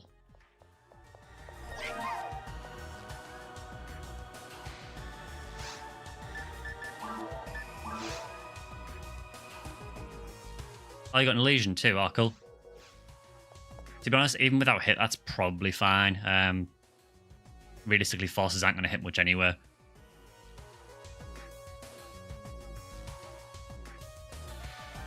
Buy 10 souls, put them in the bank, buy 10 more. Yeah, I probably should do that. I may have already done it, actually. No, we haven't. Better play on a CRT. Yeah, I can understand that.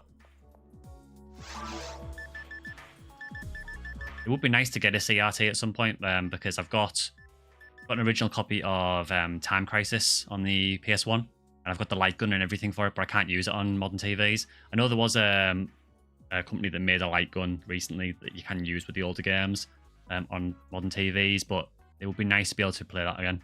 Do you want to gamble for Cure Freeze? Is that the Wandering Tekker?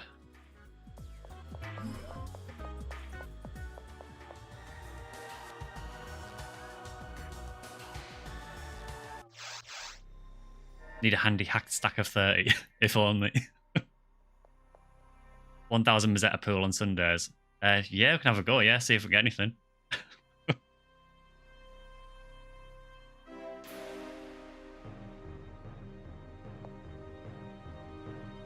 The real PSO players, if you've played, you know all about this pillar.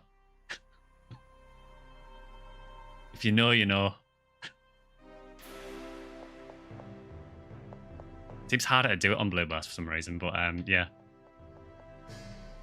If you don't know, basically, if you position your character right, you can basically walk into this pillar. It's really hard to do, but can do it sometimes where if you walk sort of here, you can get your character inside the pillar. It was a really pointless thing to do, but people would do it all the time.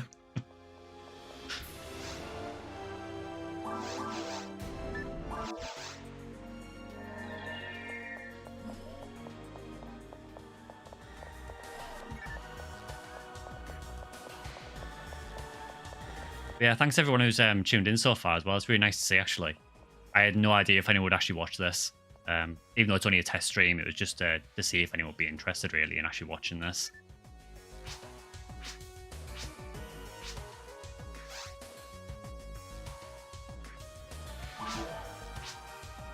It's in the 1,000 Mazetta pool.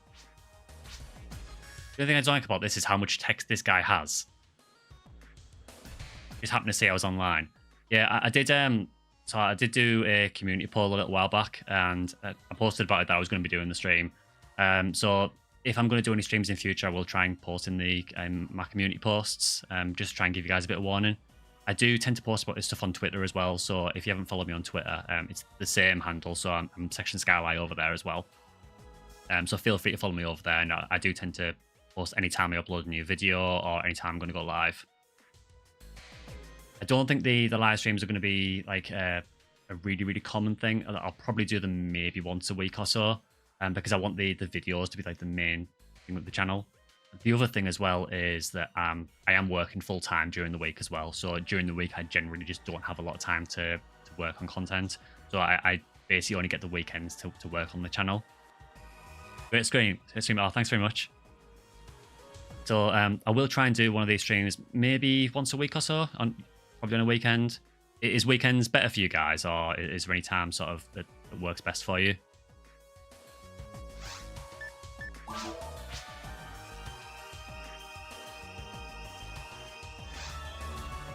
monofluid. Thanks, Corin.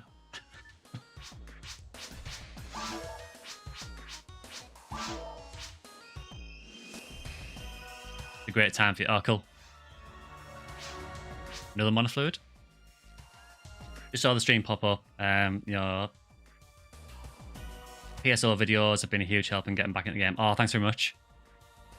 Yeah, I realized basically I've been doing a lot of NGS content, and I realized that a lot of people, when I was talking about PSO, might not have even played the game before, because it suddenly dawned on me that this is a 20-year-old game, and a lot of people who play NGS in particularly the younger players who are playing NGS, they might not have even been born when PSO released, which is terrifying. So I thought, right, I'm going to do some videos just to try and get people in and see if anyone's interested. Let me know if you get fed up with me tweeting at you. No worries. Now, if there's anything at all you want me to help out with or anything you're not sure on, just hit me up. You can DM me or just at me on Twitter. I don't mind at all.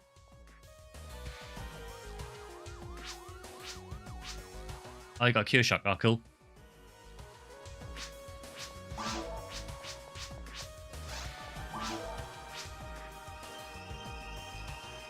I think the only difficult thing I found with the channel so far is trying to figure out what people want to watch. So I know that pretty much everyone seems to want to watch PSO stuff.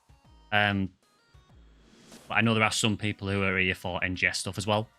So trying to sort of balance that's been one of the harder things to get used to, I think. Just because I want to obviously keep the NGS videos going for people who are playing that game, and might be some people who are just not interested in PSO, and vice versa. There might be some people who just have no interest in NGS whatsoever. So it's trying to sort of balance it, really, just so I'm not catering to one audience too much. The videos have been a great help to an interest to all play like myself. I was never overly big into the meta of the game. To be honest, me neither. I was never really big on, you know, running max stats with meta builds and everything. I just play for fun. Just play with a group of friends that I played with regularly. You know, we had our own group and everything. We used to play with most nights. And we just played it super casually. But even playing it super casually, I think most of us ended up at level 200 anyway. So let's drop this rubbish over here.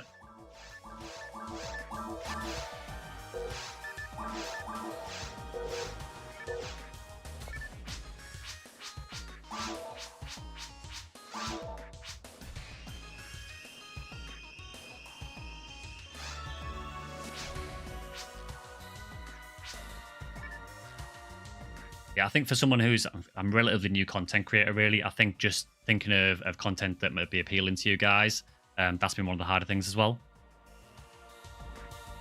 Just trying to think of things that people haven't done before, or try and, you know, cover areas that people might not know about.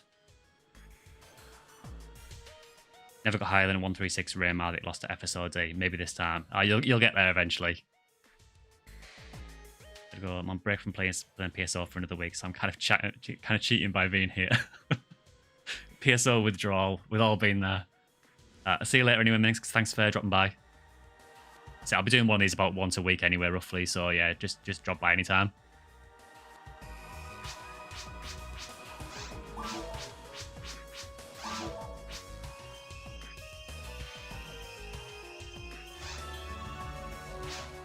Man, this guy is just taking my money and running at the minute. Your photon dropper. You have more luck than me.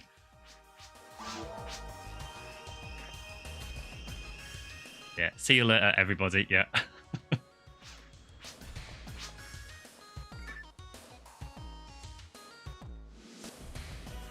Yeah, I should probably need to do a video about word select at some point, just because it's such a weird thing that got added to the game. I just love how random you can make things with it. So I might do a little video on that at some point.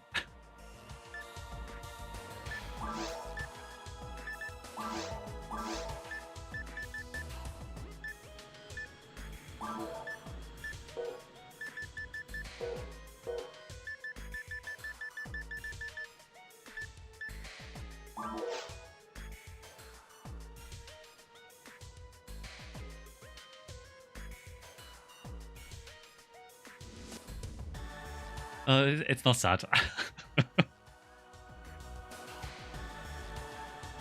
just need my RNG to kick in. I need my Yasha luck to come back. Come on, Corin. All I want is a cure freeze. Not a monomate. I want a cure freeze.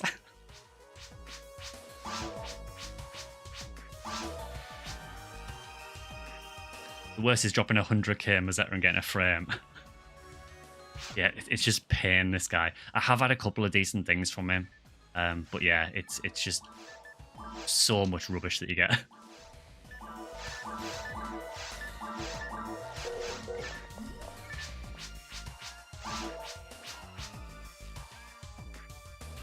At least with being 1,000, you can just hammer the button, yeah. Yeah, do the gallon shop strat, just hammer the button. The problem is that he has so much dialogue between each roll. It gets annoying.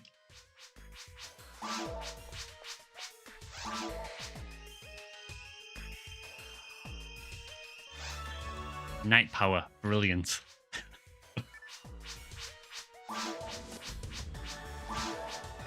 That'd be really useful for my level 1 character. Resist shock. Close, not quite.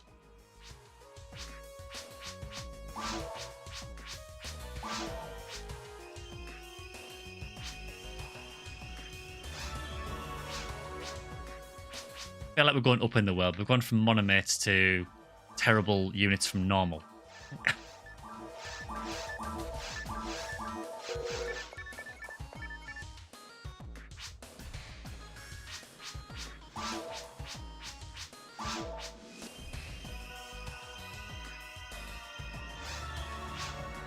Oh, I've gone back downhill again. Wish Sega would bring this to Switch. I know, like, to me, it just feels like an obvious choice to bring this to the Switch. Although, I don't know, with all the rumours about the Switch 2, maybe it's worth waiting for the Switch 2, if that is even a thing. But it would be really, really nice to see Sega bring this back again. Now, I don't know if anyone saw it, but Sega are reviving a load of their old franchises. So they are doing like a new Golden Axe, a new Streets of Rage, new Shinobi, new Crazy Taxi, new Jet Set Radio. So who knows, maybe they'll go back and look at PSO again. I'm optimistic. It would be really, really nice to see it, even if it was just like a remaster of the game. Or, to be honest, at this point, I would just take a re-release. Basically, if Sega released something with PSO on it, I will buy it.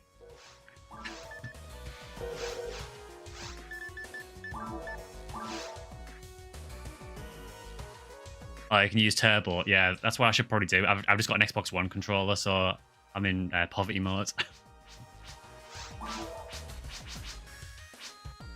I got another cure phrase. Ah, cool. Sega do what Nintendo don't, yeah. I'll give it for you to play. You sure? I didn't just swipe that. That was just because it was next to the... You sure about that, Draken?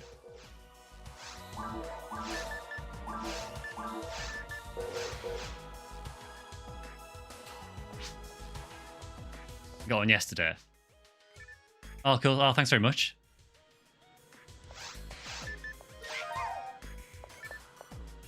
I might now get slightly less murdered in Ultimate Ruins. What a dude, yeah. What a dude.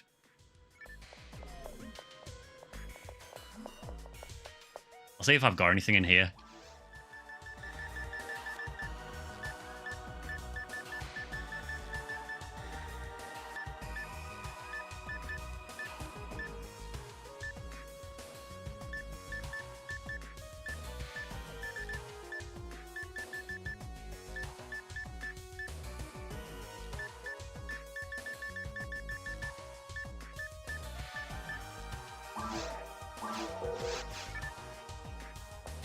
Tell you what, Draken, did you say you needed a V501? I can give you a V501 if you want. I don't really use it. Oops, someone just found a Heaven Punisher. Worth a lot. Yeah, it's fine. I don't really use it. I know you said you were after it, so yeah, I don't mind.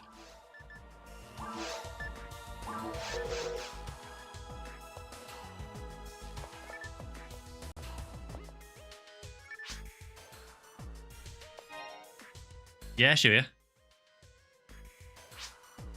Oh, no worries, yeah. Like I say, the Q freeze is a big help to me anyway. I know obviously Q freeze is easy to get, but I don't really use the V501 anyway. 99% of the time I'm playing my Uni World anyway. So yeah, by all means, you'll get more use out of it than me.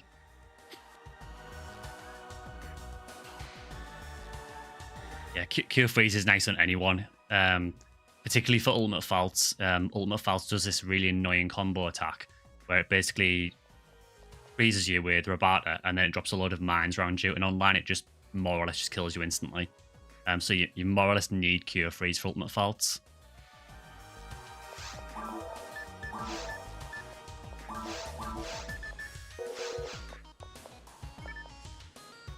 You prefer a remaster than a remake?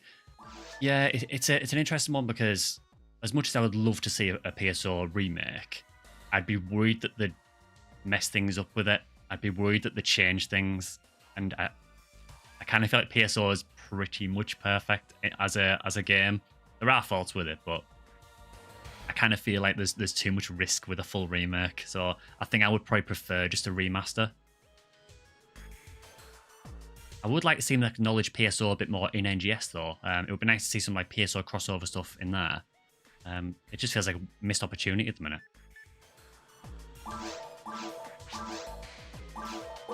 To get a PSO remaster with better rates. I think anyone would. Essential for using Frozen Shooting Snow Queen, yeah. There's nothing worse than getting frozen in the middle of tower.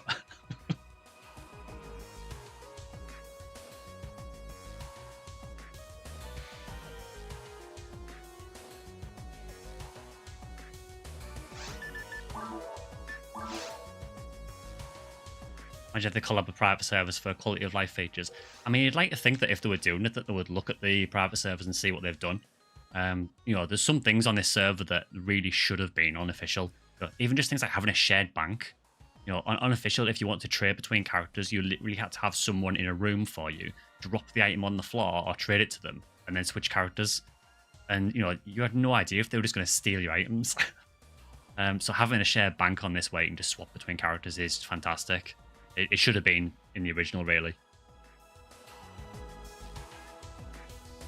You know, I think this server is definitely the one I would recommend if you are looking at playing PSO.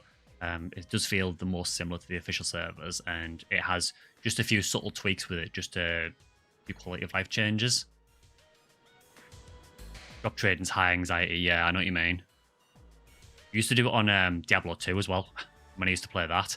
Yeah, like drop things in the camp and then you just hope that they were still there when you came back. What do you want to run next? I'm probably going to buy a spread needle. Yeah, we can just do some free roam ultimate if you want.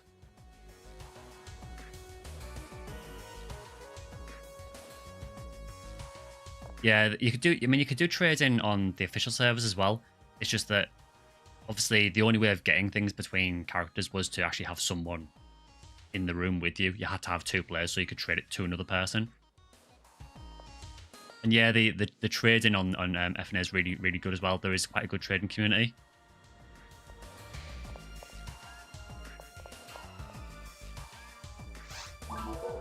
Yeah, especially with like high value items though, like dropping them on the floor and just hoping they're still there when you come back is just absolutely anxiety inducing. It was the same when you were hunting rares on official as well. You were hunting something really, really rare, and if you were doing it with random people, you would have no idea if they would steal the rare if it dropped. So again, that's another thing that Ephinea has done where they've added systems similar to the later games.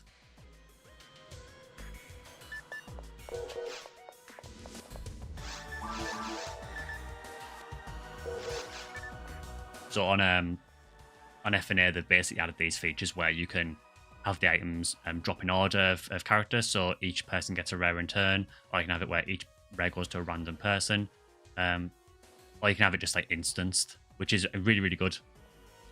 It's definitely an improvement on our original PSO was, because the anxiety of hunting with random people was out of control. Especially if you're hunting something really rare like Sealed J Sword. Like I would have just curled up in a ball and cried if a Sealed J Sword had dropped in someone with a soul in it. Yeah, what I'll do is I'll go and make a new episode 1 Ultimate game. It'll be the same password we used before. And yeah, if you want to join it, and we can do some just free roam if you want for a bit.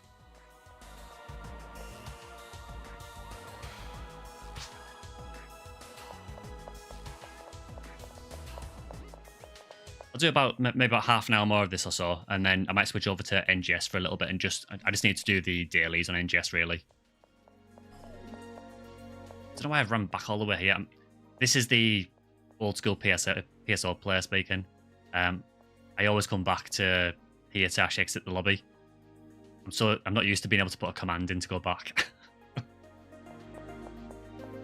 Yeah, sure, yeah.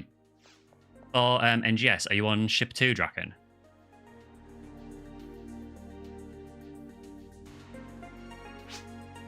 Oh, cool. Yeah, I'm a ship 2 as well, so yeah, that's fine. Maybe a bit much for one stream, but other than episode 4, what else does Bluebest add over episode 1 and 2 GameCube in case you want to switch over to it? So main things is obviously it just, I guess it looks a little bit nicer with that just because it's a higher resolution. Obviously, so episode 4 adds the new areas. It adds new enemies. It adds new items. So there's new weapons, new armors, new units. There's a new story for episode 4 as well. You've got a couple of little quality of life improvements. So you've got things like for your customized menu, you can actually assign number keys. So what you probably saw earlier is at the bottom of the screen there was icons for different text and things like that. So you can assign text or healing items to a menu at the bottom of the screen, which you can access with your with the numbers on your keyboard. So it just means that instead of having a quick menu through everything all the time, you can quite quickly just use things from your keyboard. There is a couple of quality of life improvements like that as well.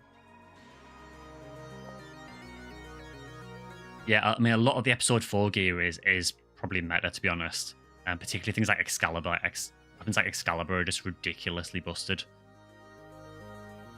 It is definitely worth checking out though. So obviously it's free private servers. It's easy enough to set up. So if you did get a PC at some point, or if you were looking to check it out, I would definitely recommend checking this server out in particular. There is other private servers for the game as well. I just don't know what they're like overall. I would definitely recommend this server though.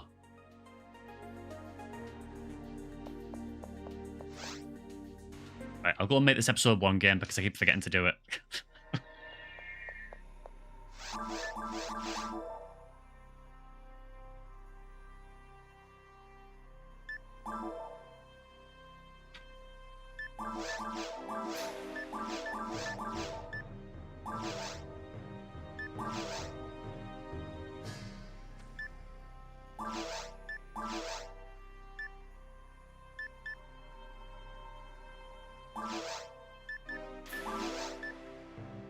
Yeah, so PSO2 drop styles, so each player has their own independent drops, yeah.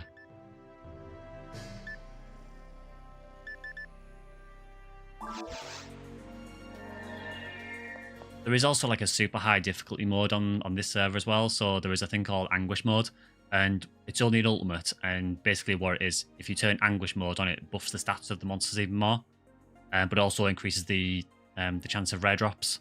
So I suppose if you're at really, really high level, you can turn Anguish mode on and you've got more chance of getting rares.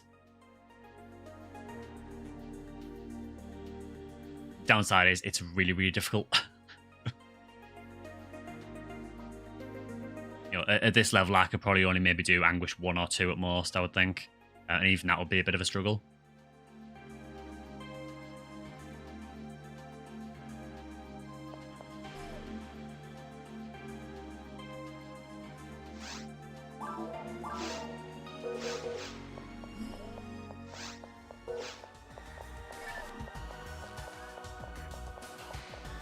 The guy sound limited for 5 PDs. Oh yeah, pick that up. If they're only selling it for 5 PDs, that's a great deal. I can't understand why anyone would sell it for that cheap, to be honest, because that's an insane unit when you've unsealed it. Again, speaking of unsealing, I really do need to unseal this at some point. I wonder how many kills it's on. Again, another quality of life improvement on this server. You can check your kill counts on your weapons.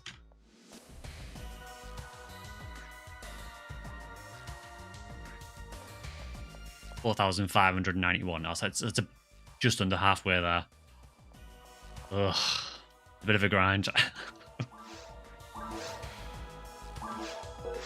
I should probably do that at some point. Yeah, mat count's really useful as well. I daren't do it on this character because I have just used any mats on this character. I have not paid any attention to my material plan whatsoever. At some point, I probably need to reset the mats and just do it again.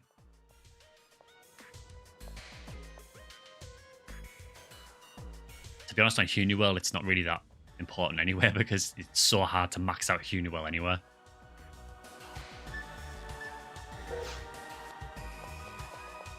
Yeah, this character's a mess. She's got totally messed up materials. Her mag, for some reason, I mentioned this earlier, but for some reason, I made the decision of giving it Fala. I think I just messed up and accidentally leveled it to level 10 on a Hunter, and I shouldn't have done. Should have done it on a Ranger instead for Estella.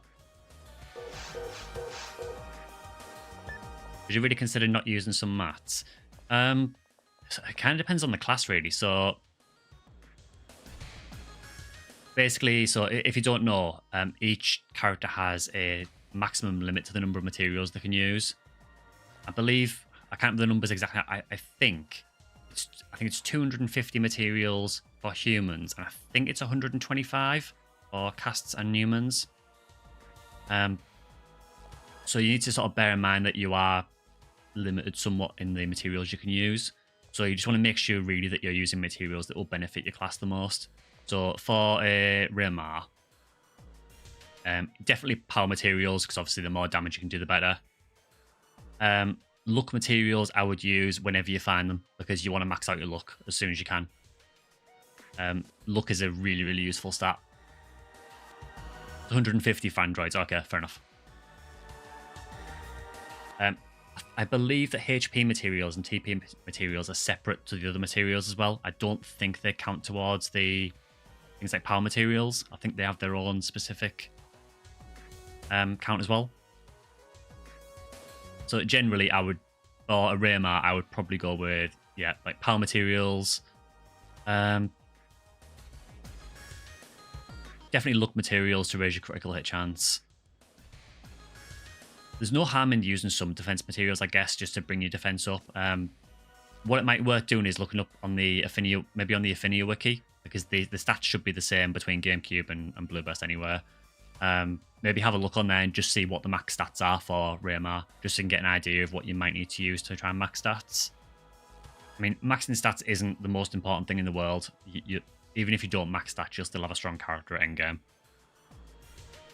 But if you do want to go for a so-called meta build, then you probably do want to be looking at maxing as many stats as you can.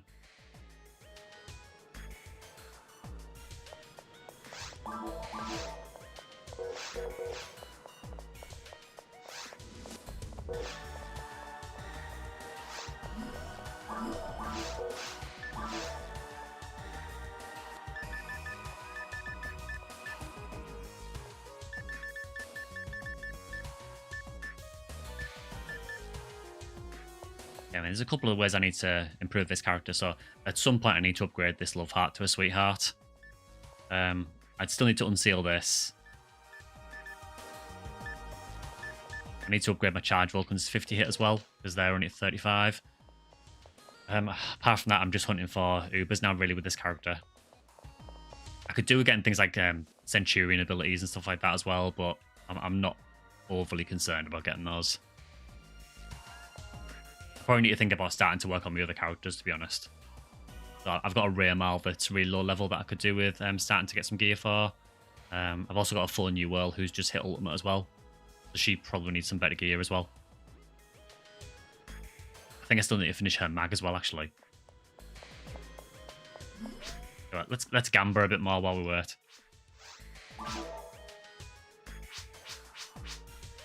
I like how Corrin's appearance changes depending on what section ID you are, because the tech is different for each section ID. He's like a changeling. It changes depending on what section ID you are.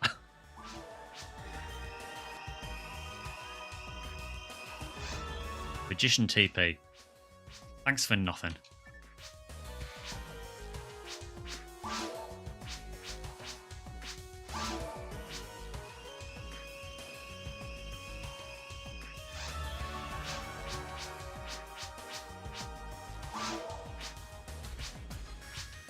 Yeah, it's always interesting hearing how people got into PSO in the first place.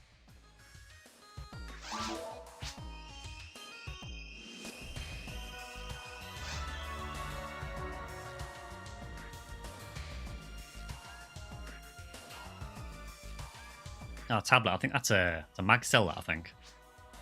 I'm sure I've already got that, though.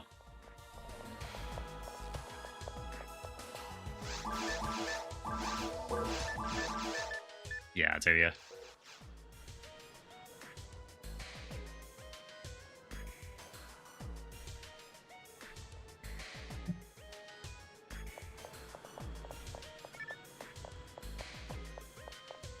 Yeah, so for me, the way I got into PSO originally was so I had a friend who I was a massive fan of Final Fantasy VIII at the time, and I had a friend who basically told me one night he phoned me up and he said, "Look, I've got this game that's even better than Final Fantasy VIII," and I refused to believe him because I was a huge Final Fantasy fanboy. I'm not ashamed to admit it.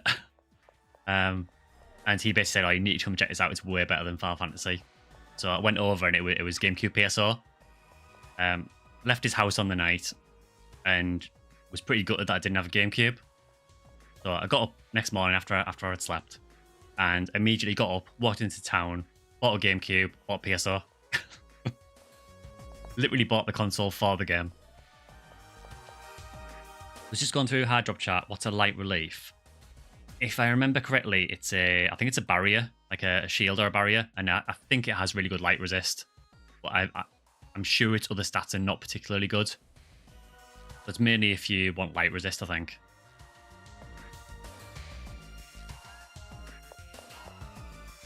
Is there anywhere in particular that you're hunting at the minute? Is it sort of like early, very hard, is it? Or like sort of late hard, early, very hard?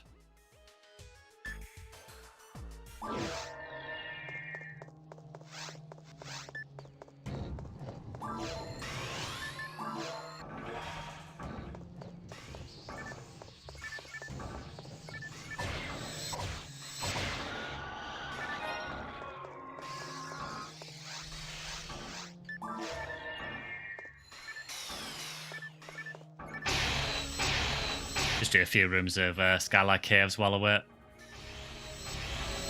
Skylight Caves is like by far one of the best areas in the game. It's such a good area for hunting rares.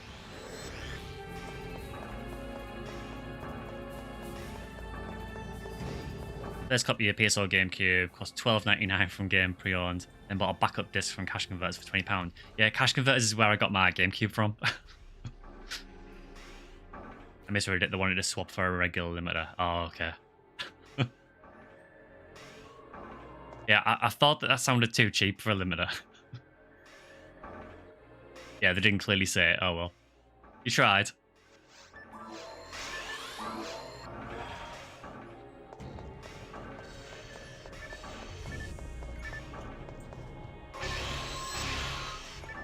Yeah, I think since PSO, really, I think the only game that I've played as much, really, would probably be Monster Hunter World. I was never really a big Monster Hunter fan, but when Monster Hunter World released, I got really, really into that game. I don't know, there's something about that game that just reminds me of PSO a little bit. It's really strange. Can't really put my finger on why. I might have a Cannon Rouge, so I might try to get that instead. I've never used Cannon Rouge before.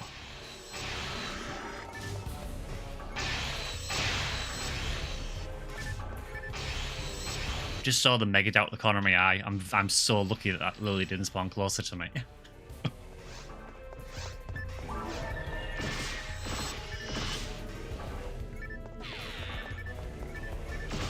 But the second most played game to me hours wise.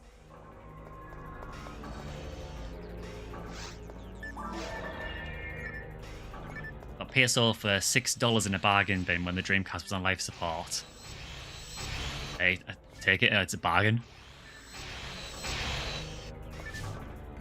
What's that? Check the attack power between all the bazookas, then compare it to Cannon Rouge.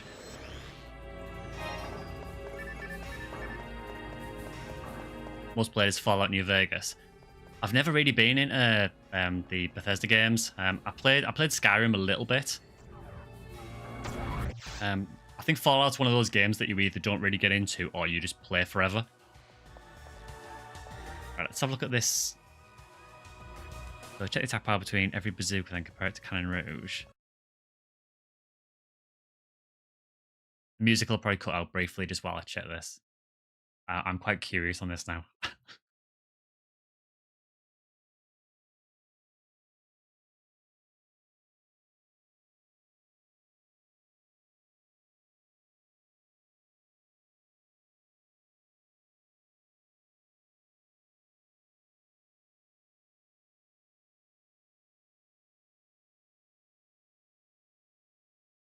Cannon Rouge, it's at 600 to 750 attack.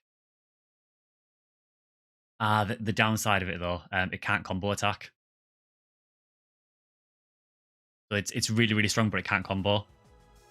Now, I don't know if they've enabled the combo in on Ephinea. They may have done. But just be aware of that if you are going for it, that it might only be able to shoot once at a time.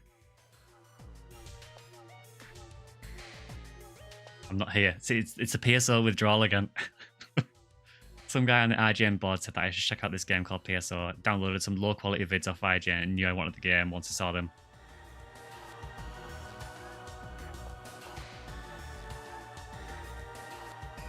It's just PSO. It just keeps bringing you back. Within the week, I purchased a Dreamcast PSO and a keyboard. Yeah, it sounds similar to what I did with the GameCube. And since then, I've basically played most of the PSO games, really. So, you know, I played GameCube, Episode 1 and 2. I played Episode 3. Played, you know, PSU and the expansion. Played most of the portable games. I think the only ones I've missed so far is Zero and Nova. Tried to leave, but it pulled me back in. We've all been there. Cannon Rouge can't combo attack, but absolutely destroys Derole and Dragon. Yeah, so it's quite. I suppose it's quite a situational weapon then.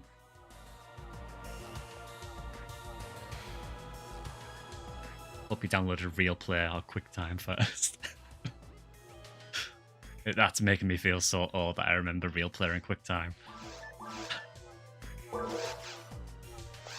Yeah, I suppose because Derole and Barbara and bosses like that, they have a lot of targetable parts really, really close together. It's the same reason that slices, you know, destroy things like the Episode 4 boss as well.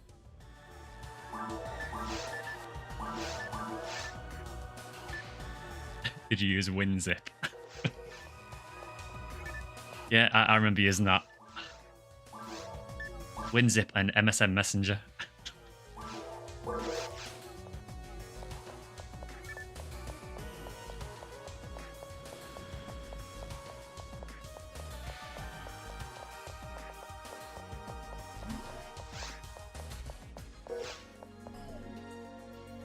Yeah, it's just strange. I feel like the only game that's really captured me the same as PSO has been Monster Hunter World.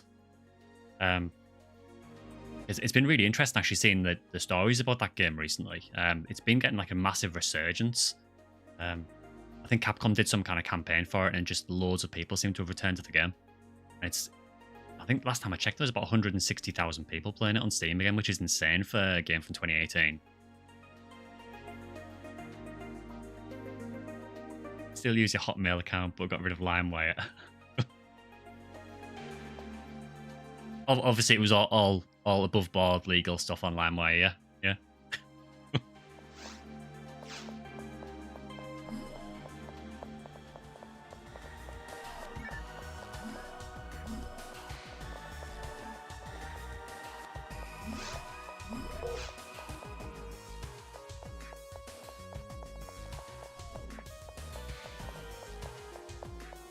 So I think what I might do is, I think for the last maybe like 45 minutes or so of the stream, I might just switch over to NGS now, actually.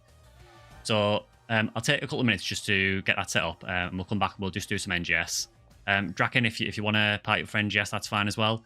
I don't mind doing the new limited quest or anything else, or hopefully something like Dark Vault Solus is on and we can do that. So I'll switch over to NGS and I'll see you guys in a couple of minutes.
Hi guys. So yeah, we're just going to just finish the stream with some NGS, I think.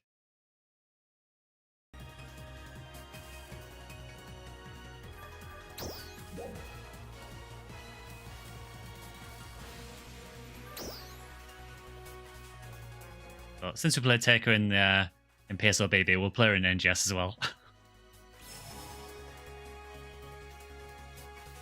Is NGS cross-platform? I'm honestly not sure, to be honest. So I know obviously there's it on Steam, which is what I'm playing on now, and I know you can access it through the Windows Store as well. I think is it also on console as well? I'm honestly not sure. I've only ever played it on Steam.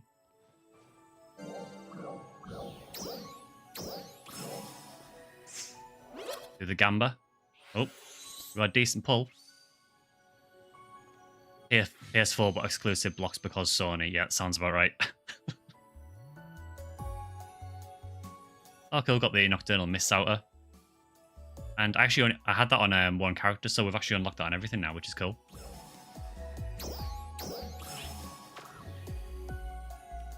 Ah, thanks, Minsk. Yeah, I wasn't sure if the views would just completely die off once I started NGS.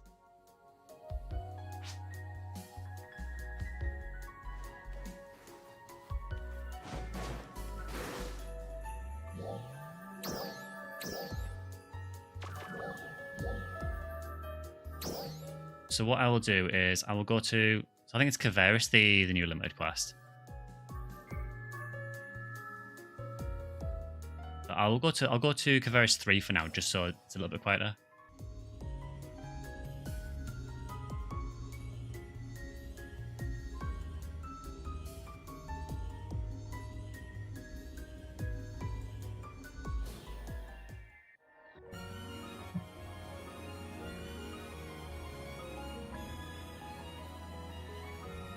Would you ever consider doing videos about the story of PSO? I find it difficult to find information about the plot of episode 2 and 3, and it's easy to miss from things in game. Yeah, so the way PSO's story works, I kind of feel like it works similar to games like Dark Souls. So in Dark Souls, what you'll find is a lot of the things in the lore are explained through things like item descriptions and so on. And it's kind of the same in PSO. So you'll pick up little hints of the lore through some item descriptions. But there's also a lot of it is just through messages that you find in the maps, from like messages from Red Ring Recall, messages from Flowen.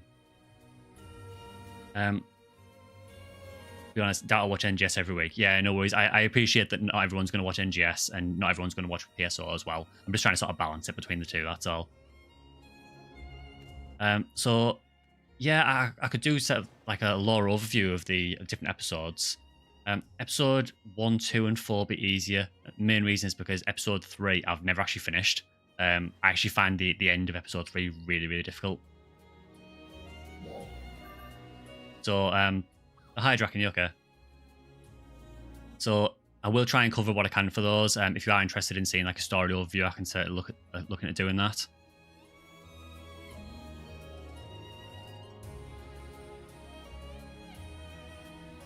Yeah, so what we could do is, do you want to just party up Draken and maybe do some runs of the limited quest? We can just have 2 randoms with us as well.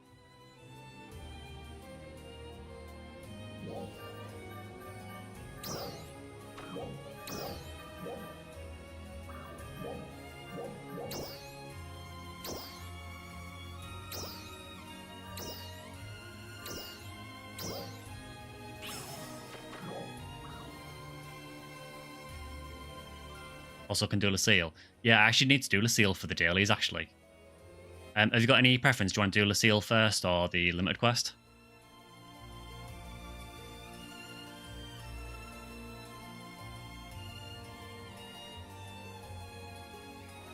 Either's fine, fair enough. But yeah, after next, I can definitely look into doing those lore videos if it's something you'd be interested in.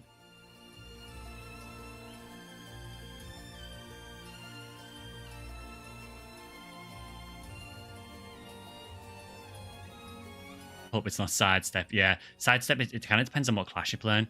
To be honest, with Waker as well, there was one recently where it had the thing where the boss would just start draining your PP over a few seconds, and it was a nightmare with Waker because like work without being able to use your photon art is horrendous. Definitely watch it. Oh, cool. I'll consider doing that then. Might take a little bit to get all the information together because it is quite a lot to do. But yeah, if you don't mind waiting a little bit, I can certainly look into doing that.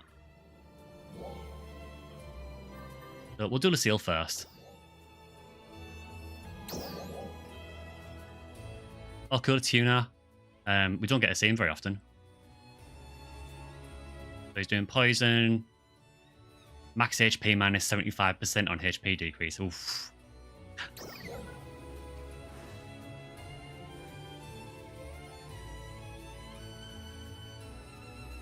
Yeah, I think the only problem with today's is the max HP minus 75. It's a bit rough if you're a melee class.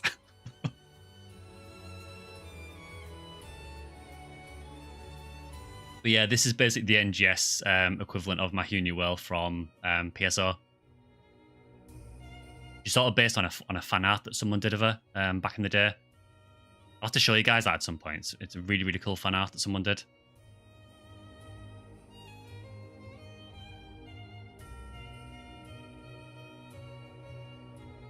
Actually, my channel icon actually as well as another fan art that a friend did years ago. You're gonna run Hunter. Oh, cool, fair enough. Yeah, I really, really like Hunter and NGS, particularly Partisan. It's really, really satisfying using the like Avenger counters to just counter through everything with photon arts. This is taking ages to get a party for Lucille.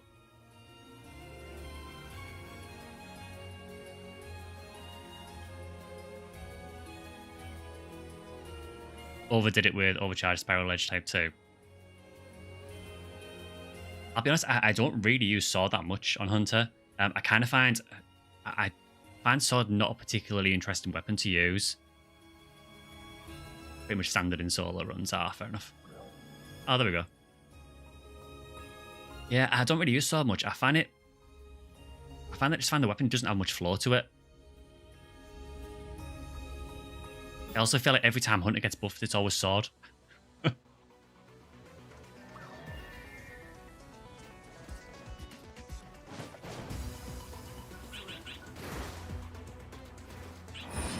Gotta take off a solid stream. Looking forward to more. Have a good one. I'll see you later. Yeah, thanks for dropping by as well. Is there much difference between PSO2 and NGS? A lot. So there are some similarities, but NGS is kind of an interesting game because it does feel a bit watered down in comparison to original PSO2 in places. But then there's some elements I feel are better. But it is quite a different game, to be honest. Now, you can actually still play original PSO2. It's actually like a downloadable DLC that you get with... so if you're on Steam anyway, if you look at the DLC, there is a free DLC to download the PSO2 content. So you can still play it. The only thing is I'm not sure how many still actually play it. I am going to go to the next room, I think, because I don't trust myself with a puzzle room. Yeah, what you'll find is a lot of people tend to say that base game PSO2 is a better game. I think it's a bit mixed personally because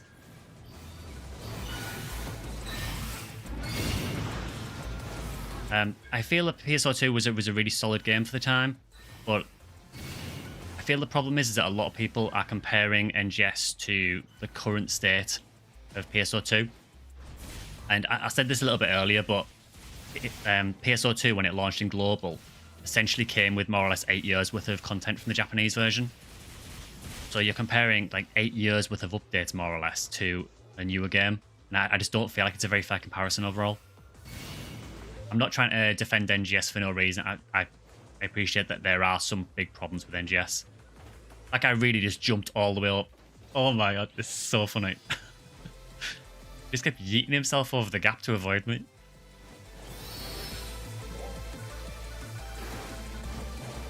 Let's go number 1 again. Yeah, he wanted no part of that whatsoever. He just gave up, yeah.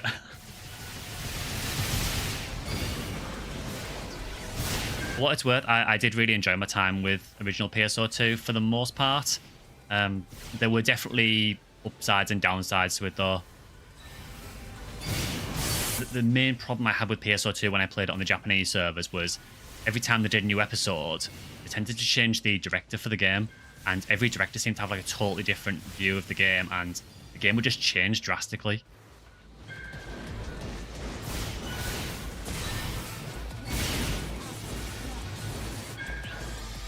There was a few definite real low points in PSO2 as well. So for me, episode 5 in PSO2 was absolutely awful. I hated that episode. It actually got to a point, some people might not realise this, but it actually got to a point in episode 5 where Sega actually cancelled some content for the game to try and fix the problems with the game.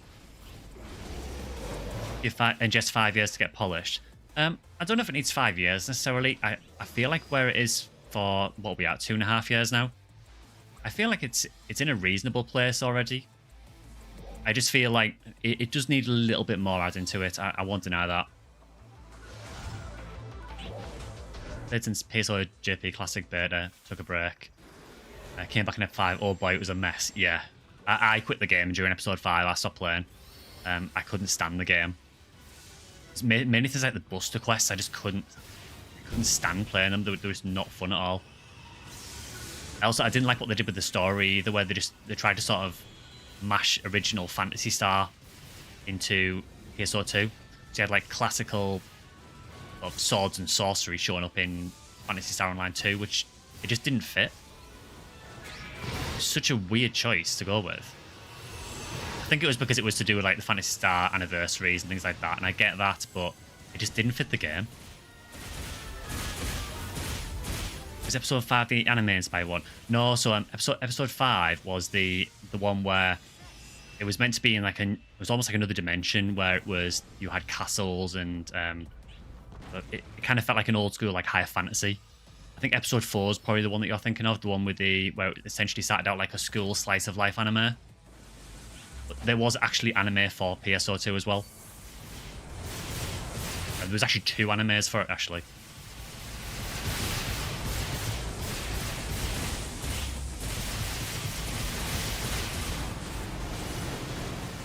Yeah, episode 4 was an interesting one. So, episode 4, I found when it started, I really didn't like it, but it actually got not too bad towards the end. Yeah, for the animes, I think episode Oracle is not too bad. If you're interested in PSO2, it's maybe worth watching episode Oracle. The other one though, which I think was just called PSO2 The Animation, that one, oh, I'll never get those hours back.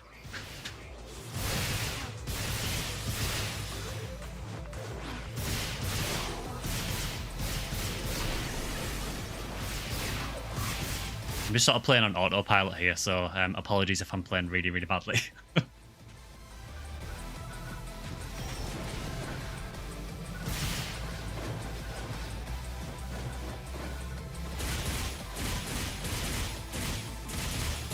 You'll ask for PSO2 during episode 4. It's normal attack day, it's free.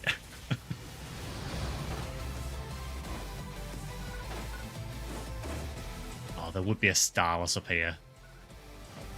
Yeah, we're probably not going to kill those in 20 seconds.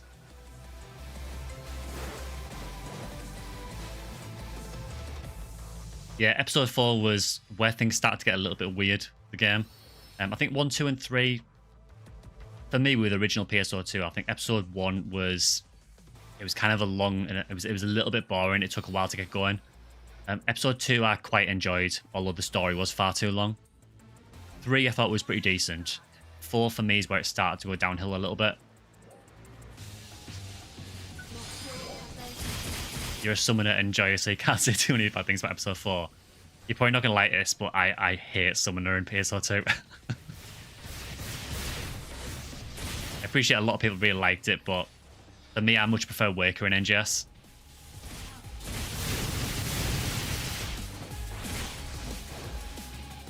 You're not sure you watched Oracle, but you did power through animation. When you say power through, was it hard for you to watch as well?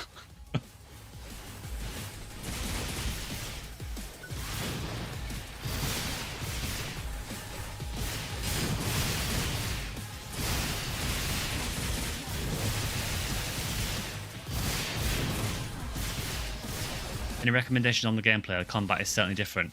So yeah, for PSO2 and for NGS, it plays more like an action RPG. So honestly, like near comparisons, I would compare it to things like it's probably worth comparing it more to more action-oriented games rather necessarily than RPGs. So I would compare it to things like, to be honest, even stuff like Devil May Cry. You know, with the fact that you can chain combos together and things like that. For recommendations, it kind of depends what you want to go with. I know obviously you play a Ranger in PSO.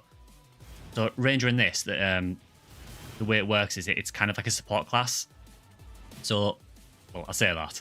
It's a support class in that it uses a skill called Blight Rounds, which basically when you put Blight Rounds on an enemy, it makes them take way more damage. It's really, really busted skill. To the point where some bosses people will leave if there's no Ranger in the team. It's ridiculous when they do that, but people do it. But the thing about Ranger is it's actually a really, really strong class as well. It does tons of damage. It's probably one of the strongest classes at the minute, actually.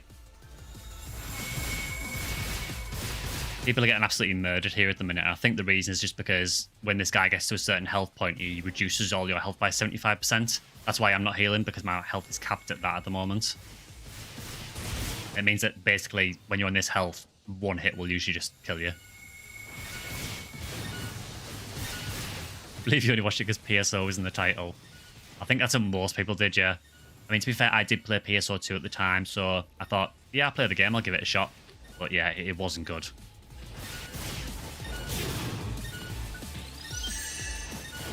Slight bit scary. I actually beat him, cool. Now, will we get the uber rare 10-star drops? Probably not.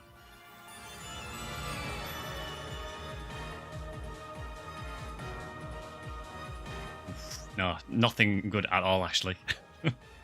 Oh, we've got Verschmald's boots, which I seem to have a weird like curse with these in NGS. I get them all the time. Like, there was one night a few weeks ago where I got about 4 of these in one night.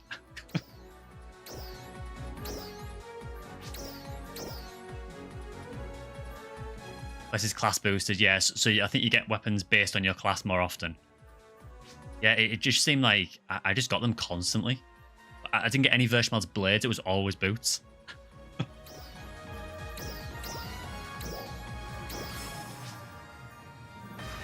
You just got a sword, cool.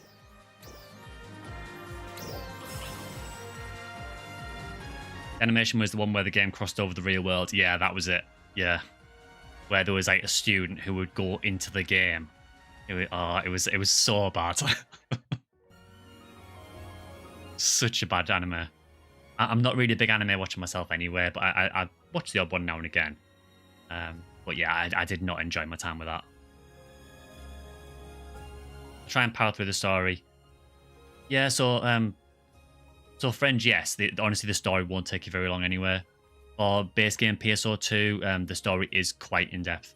I think there is a way of like viewing the story though, like viewing the story scenes instead. Can't remember how you access it now though, it's been a while since I played base game. Draken, did you want to do another Lucille run or did you want to do the limited quest?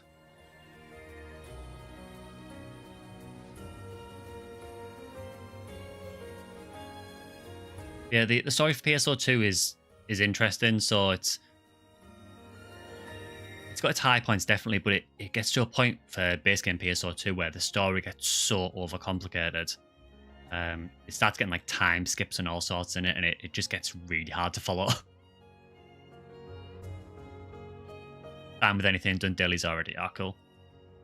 Let's try doing one run of the limited quest then. I don't know how I feel about this limited quest because I really don't like the floating boards in this game.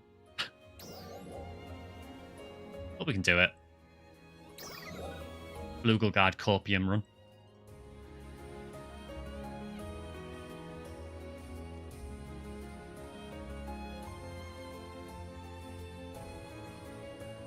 So now that the stream's been going for a bit, is this kind of thing that you guys would actually be interested in watching if it was, say, maybe once a week or so?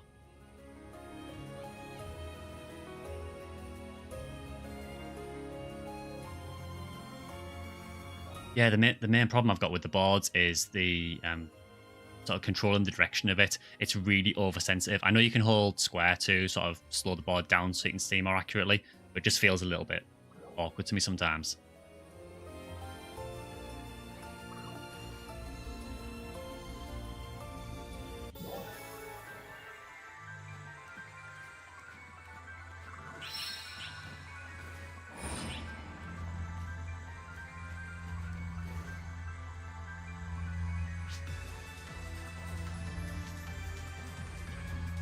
Down for that. I was on the fence with NGS, but the actions won me over. It's a pretty fun game, honestly. What do you think about the NGS SUV weapons coming June or July, whatever? It's hard to say at the minute because they've only shown a little bit about it. I'm all for any gameplay improvements that can sort of spice the game up more. So it'll be interesting to see how it gets implemented and what it exactly involves. It does just remind me of the SUV weapons from PSU, though. Which I'm not against because they were quite fun, but I need to see a bit more about it, really.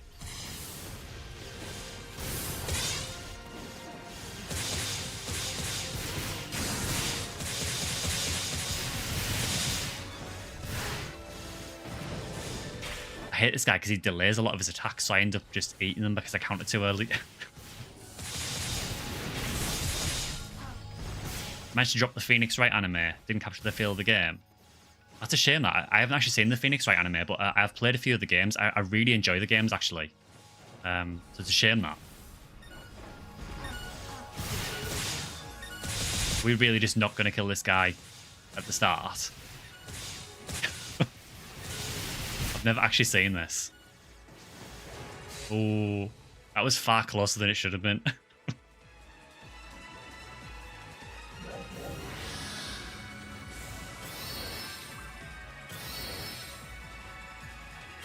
Yeah, I mean, if you guys are down for me doing maybe a stream a week, I can't guarantee it'll be every week because it depends on how tired I am from work and things like that. But I will try and maybe do like one a week if I can.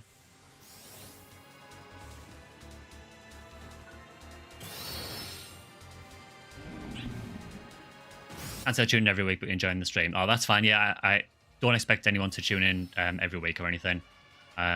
Just whenever you can. If you're interested in watching, by all means. I really, really do appreciate anyone that tunes in to watch.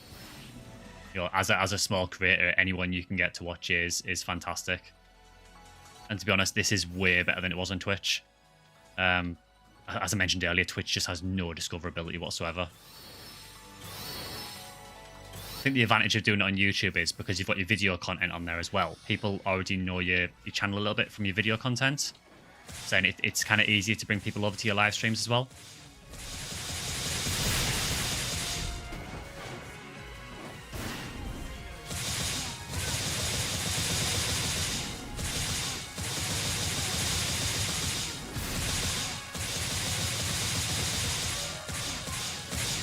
I think the reason we're struggling a little bit here because I think we don't have a ranger.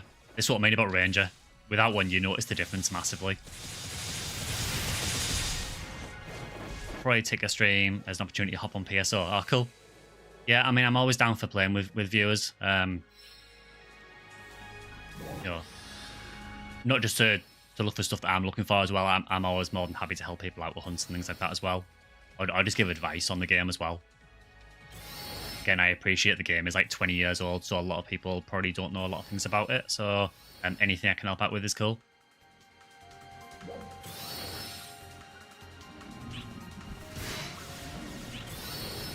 I love in this quest that you just run over the wildlife.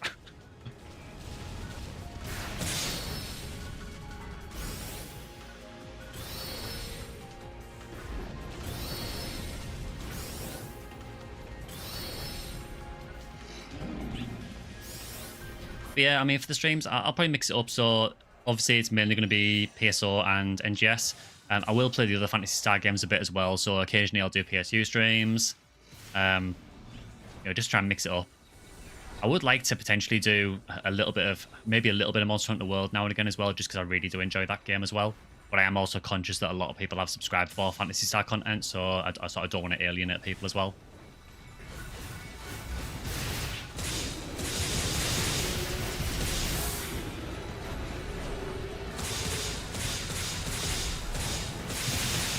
Oh, you bought Iceborne a week ago. Oh, cool. It's easy to move into the stream since you're familiar with the channel. Yeah, that's what I thought. On Twitch, obviously, because you don't have the video aspect, it's a lot harder to actually get noticed.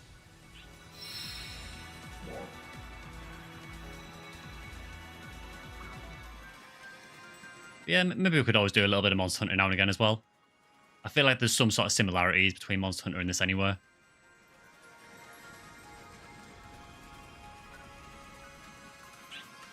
I would like a floating board. There we are.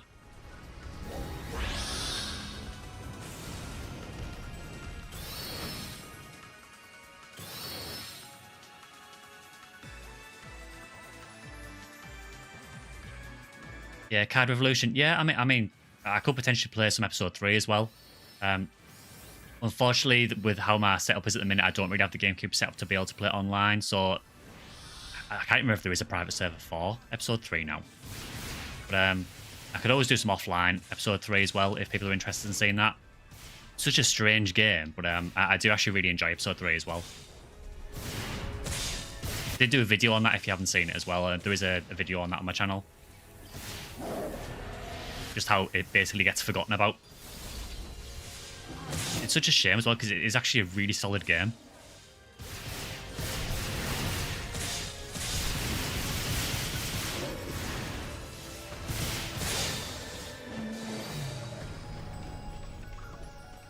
I think it was just when episode 3 released at the time, it was such a departure from episode 1 and 2 that a lot of people just put it down immediately because they just... I think a lot of people wrote it off when it first got announced because they didn't want PSO to be a card game. Many say Monster Hunter is inspired by PSO. That's actually confirmed, actually. Capcom have actually confirmed that in an interview before. They said that one of the main inspirations when they were making Monster Hunter was Phantasy Star Online. And then the funny thing is that then Sega, in a later interview, said that PSO2 was inspired by Monster Hunter. So it's sort of gone round. I was so bad at episode 3. Yeah, me too. I'm terrible at it. Like I said, I've never actually finished the game because I can't beat the some of the bosses. Part of that is down to my terrible luck with getting decent cards in the game, but I suspect a lot of it is down to me just being awful at the game as well.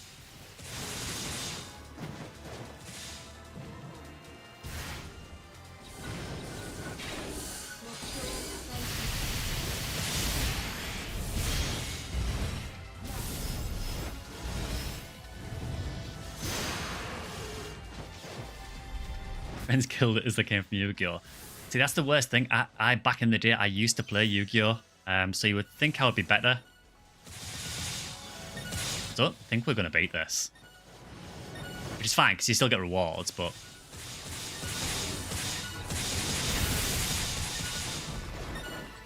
It's probably not helped by me just being kind of terrible at the minute.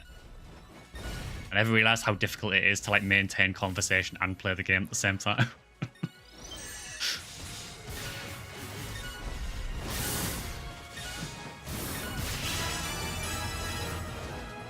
I'm just going to say that's a win. No one saw that thing escape. On the episode 3 server a couple of weeks ago that's not on stack. Oh, cool. I know some people were working on it, but I didn't know if it was actually active yet. But yeah, that's basically what happens when you don't have a ranger.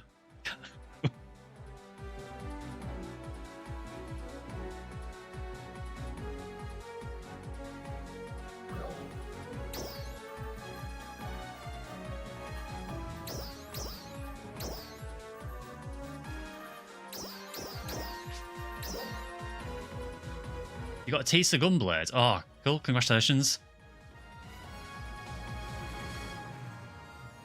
Are they really only 400k now? I remember when they were way more expensive, but congratulations on that. I know the Tisas are really, really hard to get. It's kind of funny, actually, that you got a Tisa and we didn't even finish the quest properly. I was going to say, have you found any of the Flugelguard weapons yet? Or... I've been trying to get those and I have had no luck with them whatsoever. You believe that Yu-Gi-Oh! Was part of the reason people hated episode 3? Possibly. Oh, nice. Oh, you got 2 Flugels. You're way more luck than me. I've had none so far. The best I've had is a Tisa Rod.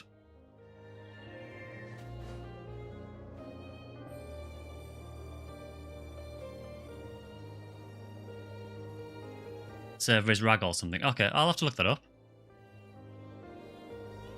As I say, my setup at the minute doesn't really allow me to set my GameCube up for online. Just there isn't enough room to sort of set the cables and everything for it. But it's cool to know people are working on the online servers for it. You put a range now. Yeah, sure, yeah.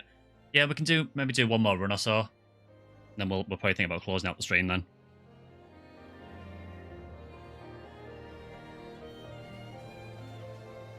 To those who are watching, has the stream looked okay and sounded okay? It's been kind of a rough setup for it. Oh, hold on. Emergency quest. What have we got? Oh, we have Darkfault Solus.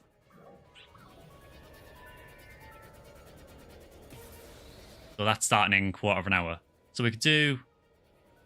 Yeah, we could do maybe another limited run and then always do Solus, I guess.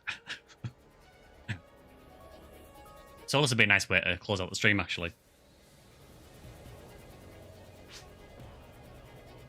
Yeah, cool. Yeah, we'll do that then. We'll do one more limited quest run and then switch over. Are you ready to start, Draken?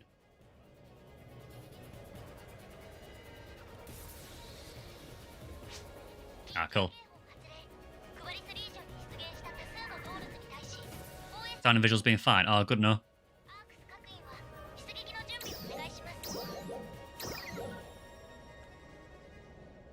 Yeah, so we'll do one more of these limited quest runs, and then we'll that should bring us roughly to maybe a few minutes off doing Darkfault Solus.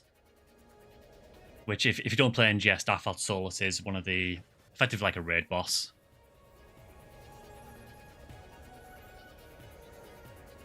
He's probably the coolest fight in the game, actually. I really, really enjoy fighting Solus.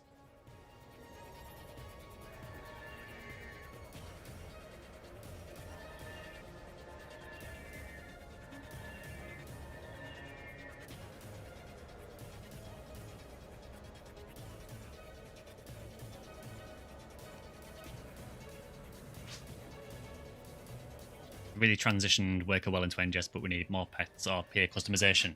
I think that's one of the problems with NGS. I think it could do with a couple more photon arts for each of the classes.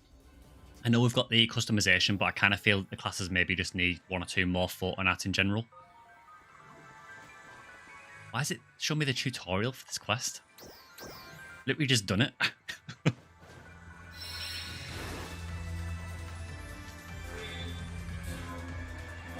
Question about official Blueburst. Did you need to purchase a hunter's license to play online? Yeah, you did. Yeah, so back on the Sega service, you needed to pay to play online. It's a disrespect because we failed. Feels bad, man.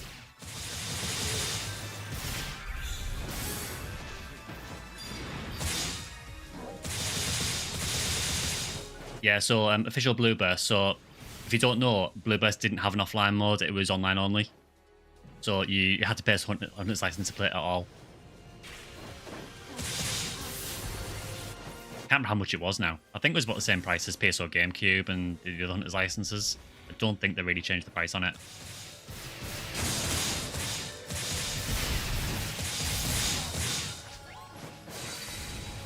Yeah, that went much smoother.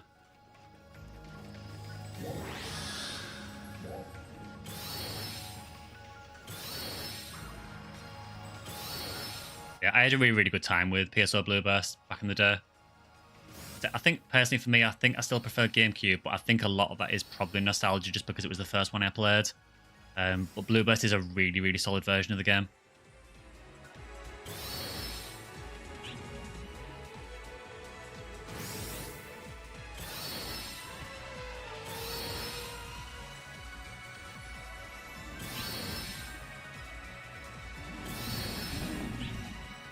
I suppose it's quite interesting how things have changed, really. So obviously back in the day with PSO, you obviously needed the hunter's license to play online, whereas now you can play NGS totally free.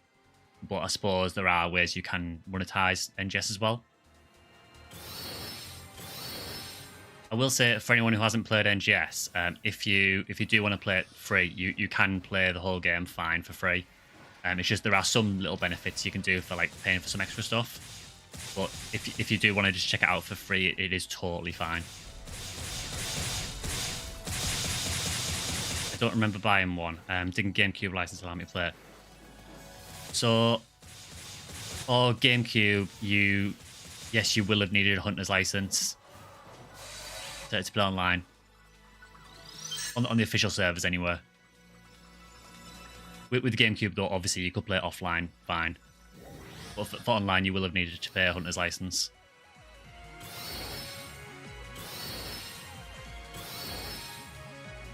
GameCube and Blue Burst were separate. Yeah, so it was separate licenses. So if you played GameCube and Blue Burst, you would have needed 2 licenses at once. Although I can't remember offhand now if the GameCube servers were still up when Blue Burst launched. But it was definitely separate licenses, though. It was the same for games like PSU as well. When that launched, there was, I think they renamed it to a Guardian's license, but it was the same thing, basically. It was only with PSO2 for the mainline games that they actually made the game free. But then, obviously, they've added in like monetization things, so there is like a gacha in the game now as well. Again, though, for anyone who's considering playing for the first time, the gacha is not really that intrusive. Most of the gacha items in the game are things like outfits and things like that, and hairstyles, so it's a lot of it is cosmetic rather than anything that's actually pay to win. There's a small element of pay to win in that some of the capsules used for different abilities are only in paid scratches, but it's something you can work around. I mean, I never buy any of the paid paid capsules. The only thing I ever pay for is I pay for premium, because that gives me some extra logins and an extra storage space, which I find you need in NGS because you fill your storage really quickly. And I occasionally pull on some of the gachas for outfits, but that's about it. The other good thing about the way the gacha works in this as well is that it's actually quite fair. So if you get things that you don't want in the gacha, you can just sell them in your play shop. And you can just make sort of in-game money from them, and then you can just buy whatever you want from other people's play shops. But I do feel like for a gacha game, it is surprisingly generous, really. Again, I'm not trying to defend gacha practices. I would rather there be no gacha at all, but it's how the games are now.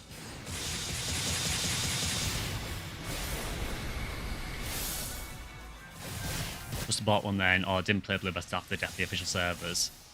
Yeah, Blue Burst official definitely had a hunter's license, but I remember paying it.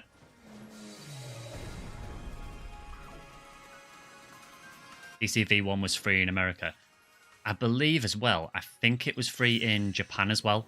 In fact, when the game originally launched, Sega actually paid for internet access for you if you're in Japan. I think it was about a year's internet access that you got, just so you could run your Dreamcast online through dial-up.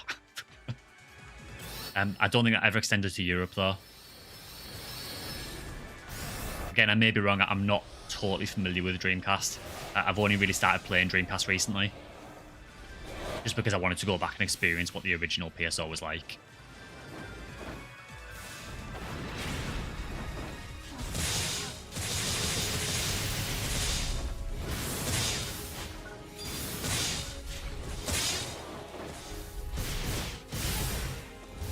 How did that hit me? It was nowhere near.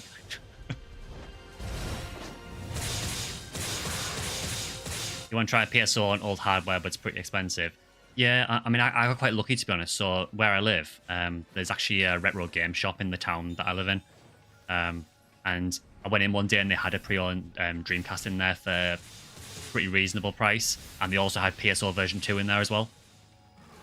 And then just a few weeks ago, I picked up a copy of version 1 as well. I mean, if you're interested in the old games, sometimes you can get them on eBay as well. I managed to get version 1 on eBay. I think it was only about £25. Yeah, I have to be careful with that shop because it's so dangerous when I go in, because the temptation to just spend all my money in there is ridiculous. Didn't pay for online till version 2. Ah, cool. Yeah, places like CEX, CEX cash converters, but the one that I went to was, like I say, was actually like a dedicated retro game shop as well. And they've got some really, really cool stuff in there, actually. I've been looking for a copy of version 1 in there for a while, but they never had it. So that's why I had to go to eBay for that. It's been a bit weird playing version 1, though, because just not having some of the character classes and things. Same for version 2 as well, I suppose.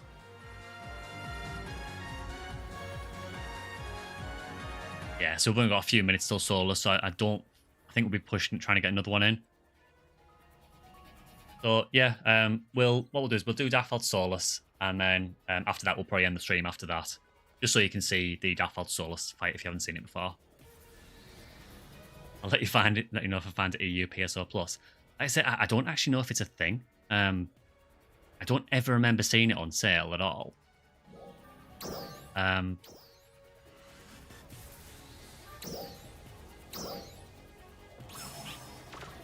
Yeah, thanks for that, Draken. Yeah, I don't ever remember seeing it on sale. I'm assuming it probably was sold, but even looking on eBay, I've never found a PAL version of PSO episode 1 and 2 Plus. And I know there is a few on there that are like NTSC copies at the moment, but they're ridiculously expensive.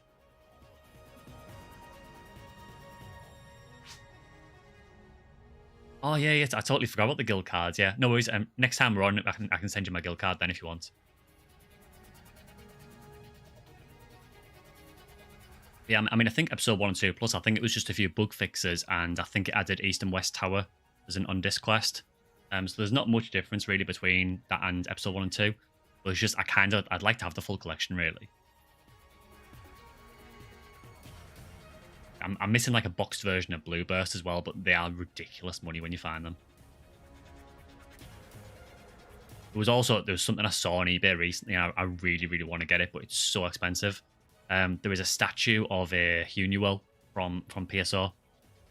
It's a huge statue. I think it's about a 9-inch tall statue, but they're super, super rare. I think it was on eBay for about £500. I'd love it, but there's no way I'm paying that much money for a statue.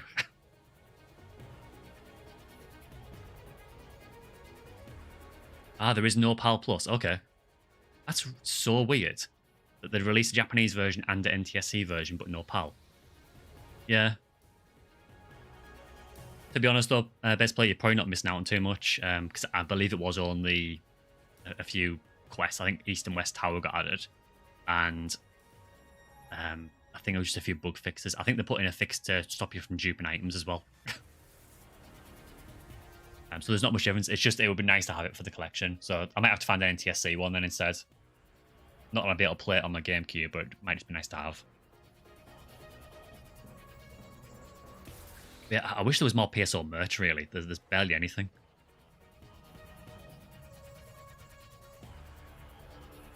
Hey, no thanks, then.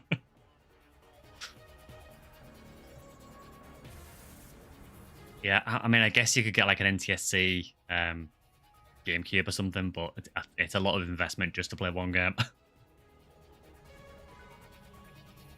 And to be honest, if you're doing that, you may as well just play Blue Burst.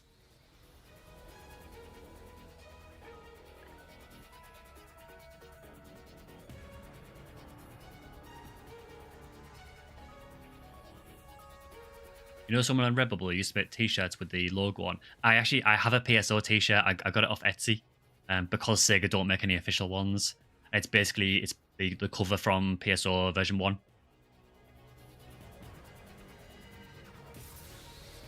I do try and pick up as much PSO merch as I can. It's become a bit of an obsession.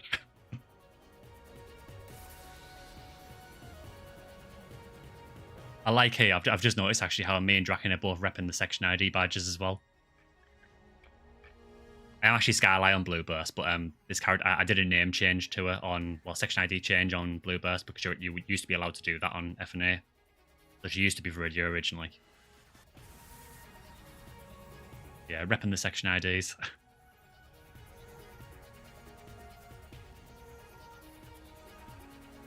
Yeah, that's how I got it as well.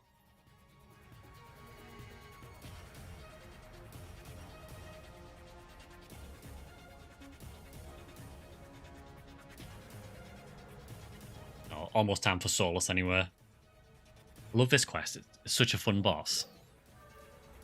I'm hoping that going forward they'll do more bosses similar to this, because it's such a fun fight. Used to be called Obsessed when you played PSO at school, because all you talk about is what you can find X ID on X level.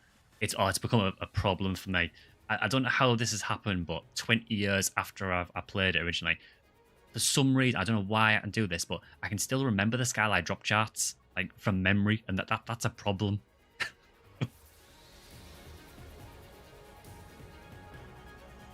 There's probably some really useful information that I should be able to remember that drop chart is occupying.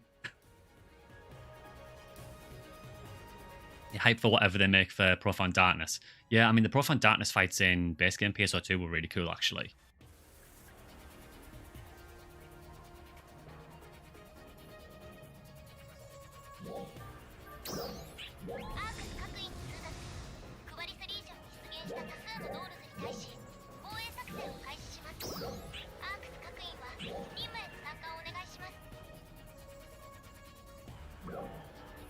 Yeah, the city having Clarissa. Yeah, it does really look like Clarissa, doesn't it, in the background of that new area? So I'm guessing there's going to be some kind of link to PSO2 base, whether it's like an original Oracle ship or something. Thankful for the memories of the game, but maybe not who I played it with. They became quite toxic later on. Yeah, I think we all know someone like that. Yeah, so if you don't play NGS or if you haven't seen it, so this is one of the Dark Vaults fights in NGS.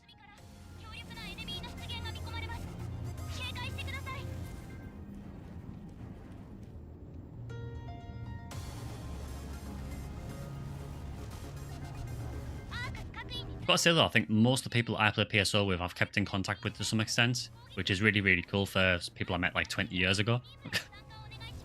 I mean, one of the guys I played this with, I still play with him pretty much every night, and we've played since Blueburst. So anyone who says that online games can't get your friends is totally wrong.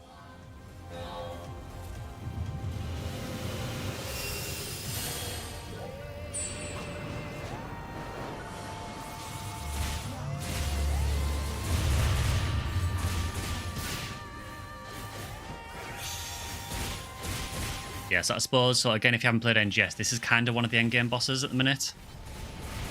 Current endgame.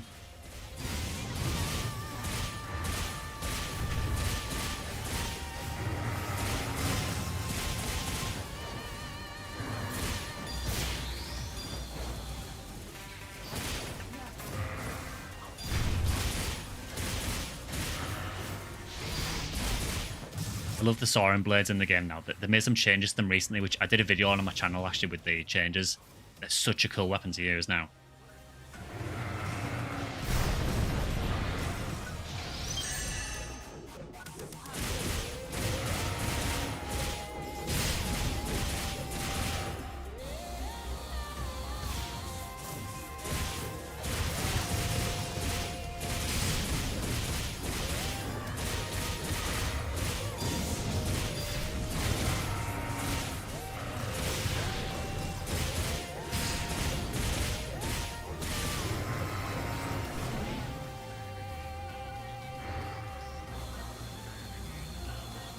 You can counter that beam multiple times and counter off it, but I'm not confident enough to do it with this character yet.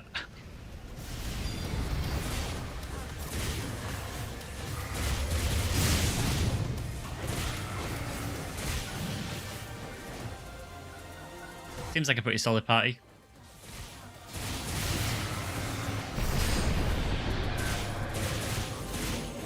Yeah, I need to move.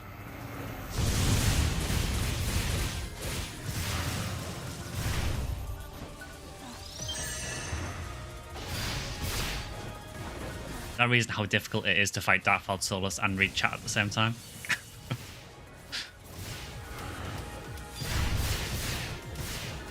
We'll try and catch up in a sec.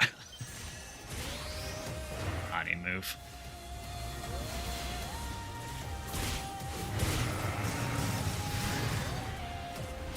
I'm surprised that hit me. I must have dodged a little bit early there.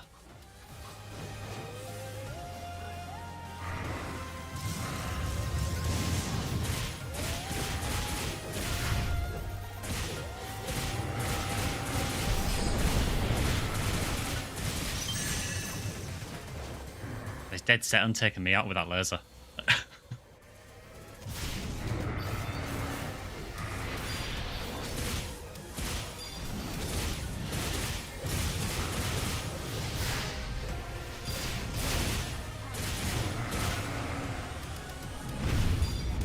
I have actually no hit this boss before with force. I can't do it with bouncy yet. Is this boss like Dark Falz but not? Yeah, so in base game PSO2, there are several different Dark Falz bosses, and it's kind of the same in NGS. So far we've got 2 different ones. Well, technically 3. There's like 2 versions of one of the bosses. And then this is the newest one they added. So yeah, this is straight up a Dark Falz fight. But there's multiple different versions of them. Yeah, if you compare it to like PSO, this is probably the equivalent of fighting Dark Falz. I'm going to stay on this arm actually, so I can exploit the weak bullet.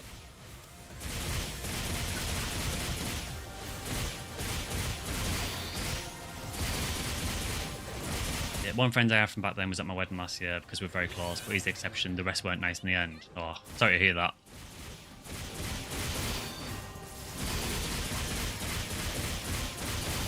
Yeah, I mean, I've done a few things with friends I met from PSO. So, a couple of years back, I went to London and met one of the guys I played PSO with.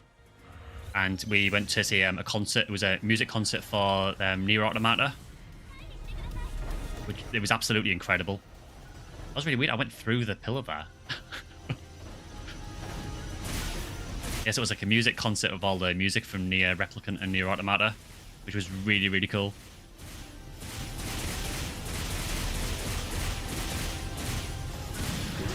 That was quite close. That part there is like a DPS check. You have to like destroy those 2 yellow cores before the red gets up to you. We're almost ready for phase 2 now. This part of the fight I don't mind, but I feel like when we go to the next phase, this phase here, this is much better. This is a really, really fun part of the fight.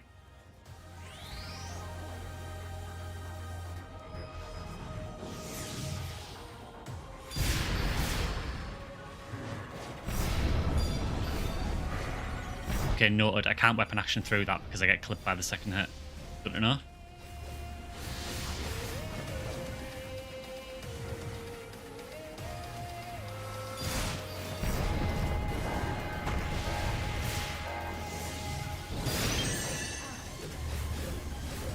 Music's absolutely amazing for this fight as well. It's one thing I will say, pretty much every Fantasy Star music has had incredible...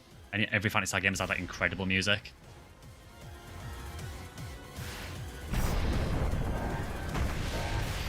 I was really close. I was way out of position there. So who's Dark Falz taking over in this game? Yeah, so, I mean, you bang on. So, like every other Fantasy Star game, pretty much, Falz exists because it's taken over someone else.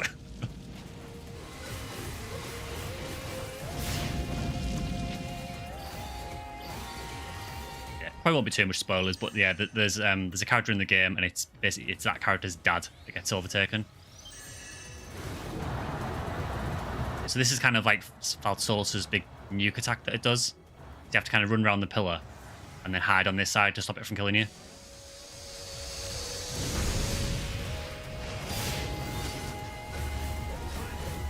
Yeah, there's still no lore at all on Solus, so we actually don't know for Solus, I suppose, yeah. That's a really good point, actually. Yeah, because that character's dad that I mentioned, that's for the Dark Falz that I mentioned earlier. It's been half a year, yeah, and we still don't know.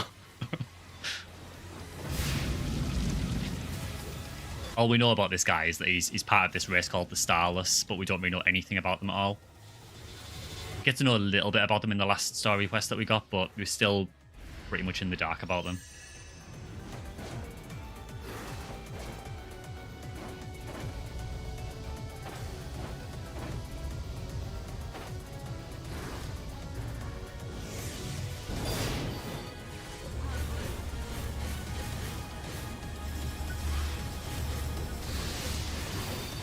Yeah, I absolutely love this boss. If they keep doing more bosses like this, I'll be happy.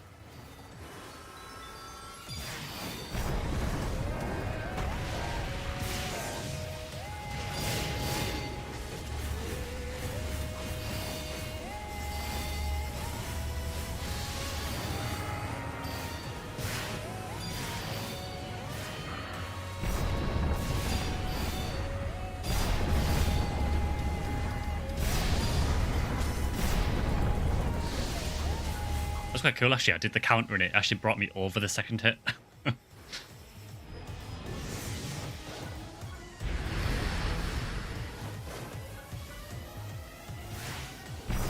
Get spicy. Oof. Keeps doing that when I'm really out of position.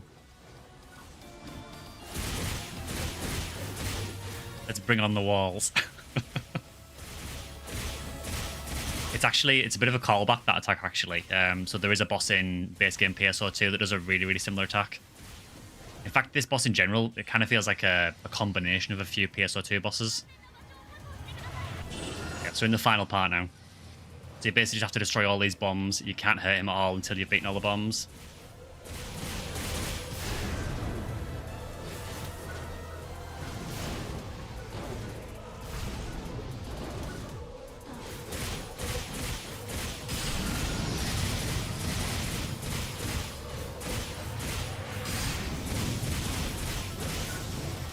He does actually keep attacking you as well.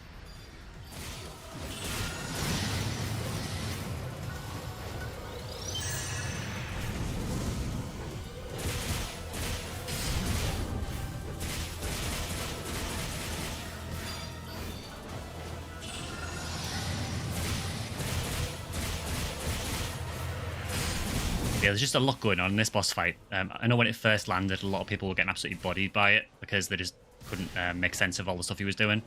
Because there is actually a harder version of this boss as well. So when it first launched, there was a version where I think you only had 4 players, and you basically had to beat it in 15 minutes or less, and you also couldn't die more than 5 times. But this is like the easier version, I suppose. This is like the standard emergency version. Yeah, so he's pretty much done now, so we'll pop a rare drop ticket, which will do absolutely nothing. That was a really nicely timed break. Just got it as the pinion blade was about to hit him. There we go. All done.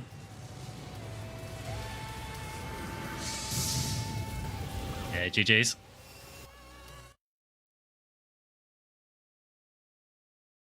Yeah, so will we get anything Uber? Yeah, thanks for joining, Draken. We'll check to see what we got first.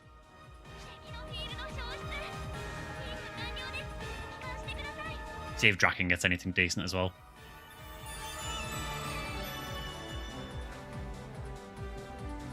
It's not looking promising.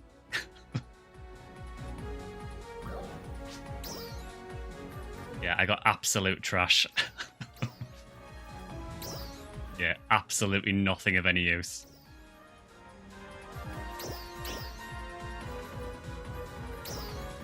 I will take that winter ticket, actually.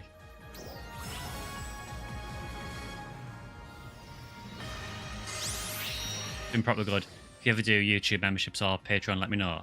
Oh, cool. Yeah, I am the hero, yeah.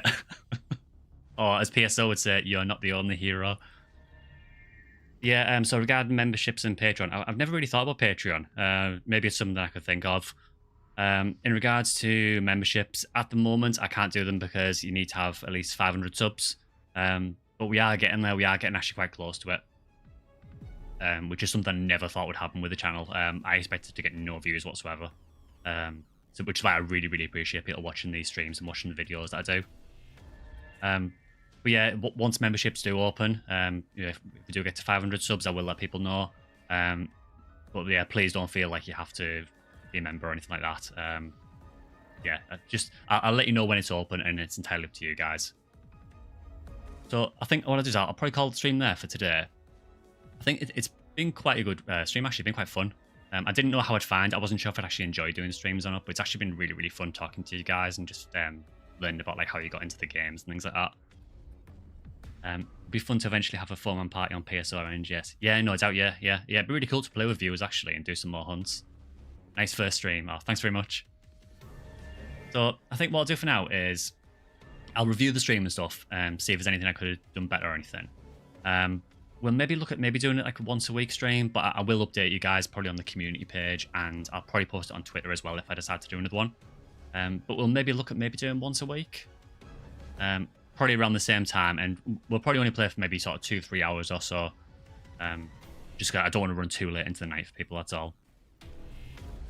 If I find out we can crossplay NGS, I'll try and join on that. Yeah, no worries, yeah, by all means.